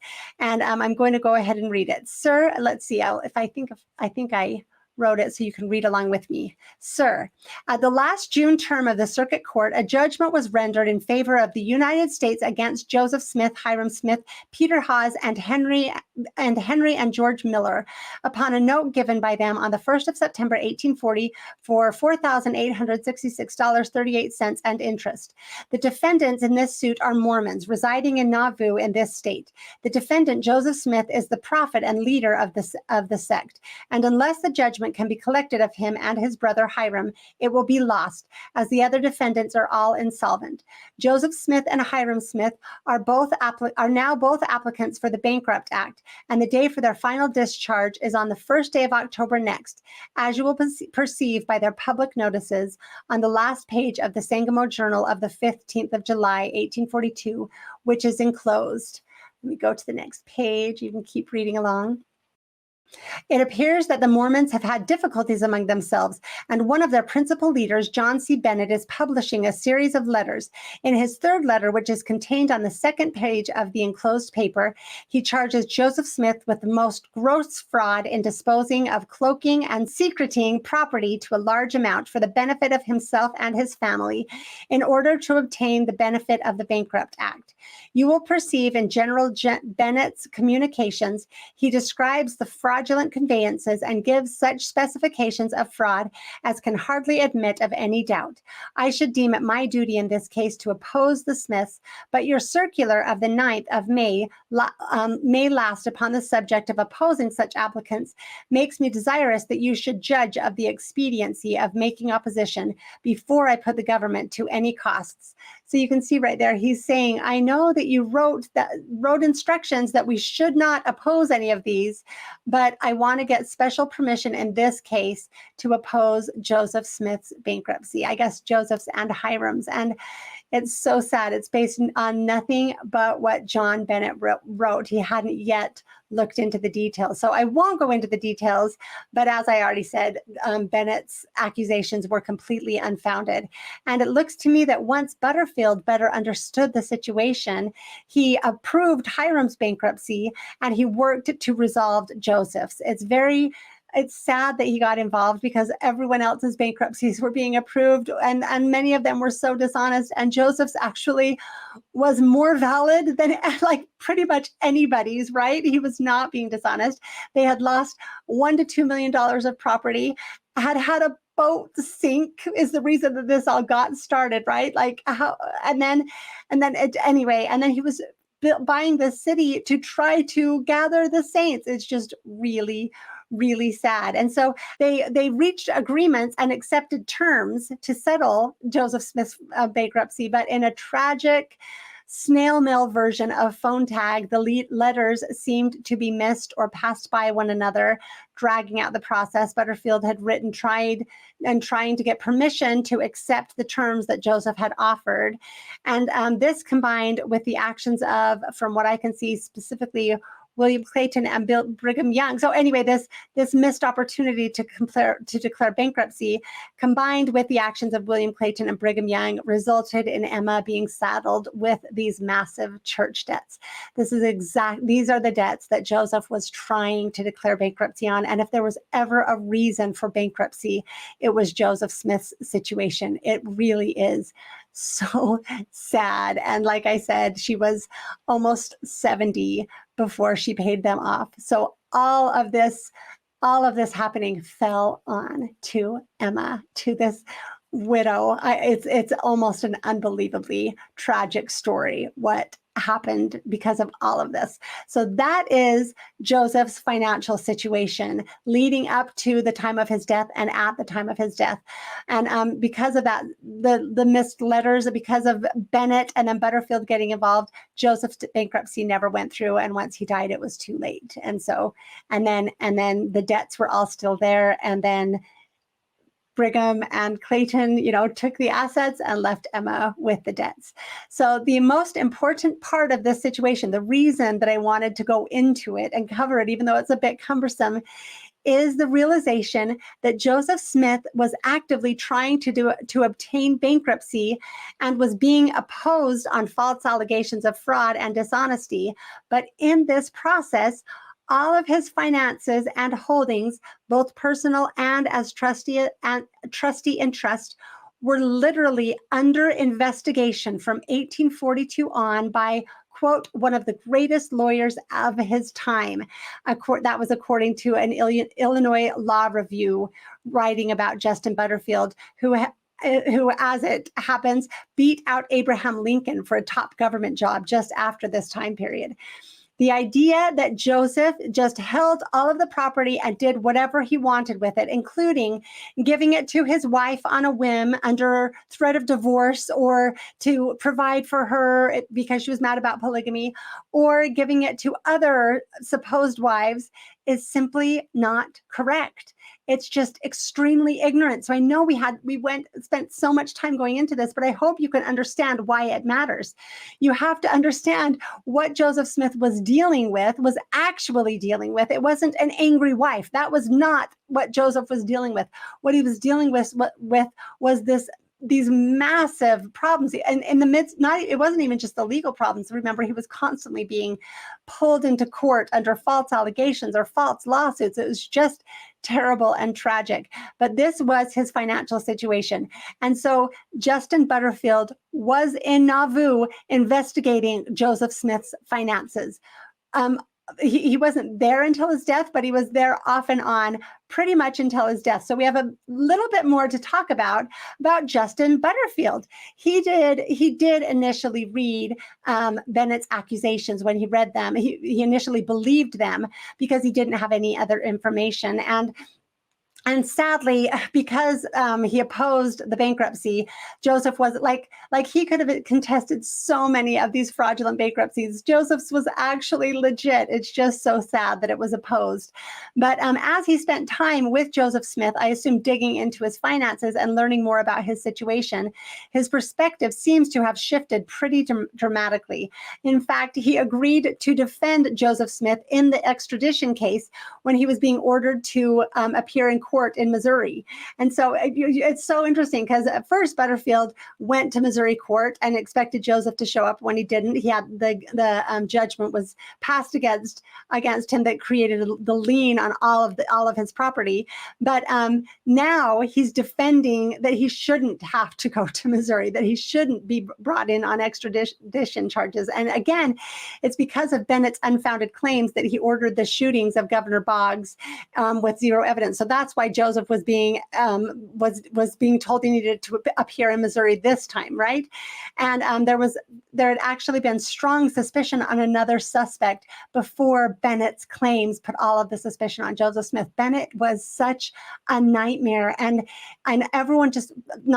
people now just want to believe John Bennet, but look into his claims. Even in this third edition of the Sangamo Journal, if you read through it, even there they are saying, we know he's, like, some people are saying Bennet is trustworthy. Other people are saying, like, Bennet's a nightmare. This is why you shouldn't believe anything he says. Not Mormons, like just people that, like, Bennet was not trustworthy, and he was found out time and time again. He was impressive at the beginning, but his lies always caught up to him, and he was terrible. So I want to tell a really funny story about when Butterfield was defending Joseph Smith. So it was in Ohio. It was an Ohio court in Springfield that was deciding whether Joseph needed to be sent to Missouri, and that's what the decision was. And so the judge of the trial was Nathaniel Pope. And there was an unusually large number of women in the gallery. I don't know if it's because the LDS, the Mormon women were there, or if there was another reason. But Butterfield opened his remarks announcing, "May it please your honor, I appear before the Pope in the presence of angels to defend the prophet of the Lord." And so that got written up widely, as you can imagine. And it was pretty fun. Luckily, he won that case. He was a very good lawyer, and he had a very good argument. And so going forward, Butterfield, as I said, made multiple visits to Nauvoo and spent time with Joseph looking into all of these issues. In fact, this is fun. Many of you should recognize his name from one of the best known journal entries in our community, the infamously altered October 5th entry in Joseph's journal, right? You'll remember this one, the one that was so changed. It says, Thursday, October 5th, morning, rode out with Esquire Butterfield. That's our very own Justin Butterfield, who was there looking into Joseph Smith's finances, right? And this is the same one when it says, you'll all know this one, evening at home, walked up and down the street with scribe and gave instructions to try those who were teaching the doctrine of plurality of wives on this law. Joseph forbids it and the practice thereof. No man shall have but one wife. That's what we have from Joseph's original journal that was later on changed by Willard Richards and others to say that Joseph approved of polygamy and that he was the only one that had the power. I'm including some of these things for people who are maybe new to this discussion with this episode. So this is an important journal entry for even more reasons, because it shows that Joseph was being investigated, all of his finances. People are making claims about the deeds without recognizing any of this, and I think that it's important to know. So that is everything that we are going to cover today. I know this was a long episode and we didn't even get to the specific deeds yet, but like I said, there is so much foundation that people need to understand about deeds and finances before they start making blind claims that really can't be defended if we know anything about the situation. That's why I thought it was worth going into. So again, please remember, Joseph was in bankruptcy court. I don't know what it was called at that point, but he was under investigation, being scrutinized for his financial dealings by one of the nation's best attorneys at the time that all of these deeds in question that people claim prove Joseph's polygamy were written. Having a better understanding of the complexity of the various motives and workings of the land deeds in general makes it extremely difficult to claim that Joseph had the freedom to just deed land whenever and wherever he chose to keep his wife or his wives happy. It just doesn't work. So thank you for sticking in with this long episode deep in the weeds of deeds. Next time, we will get to those very interesting, exciting deeds that I really want to talk about. So I hope you will come back for that episode. Thank you again for sticking with me, and I will see you soon.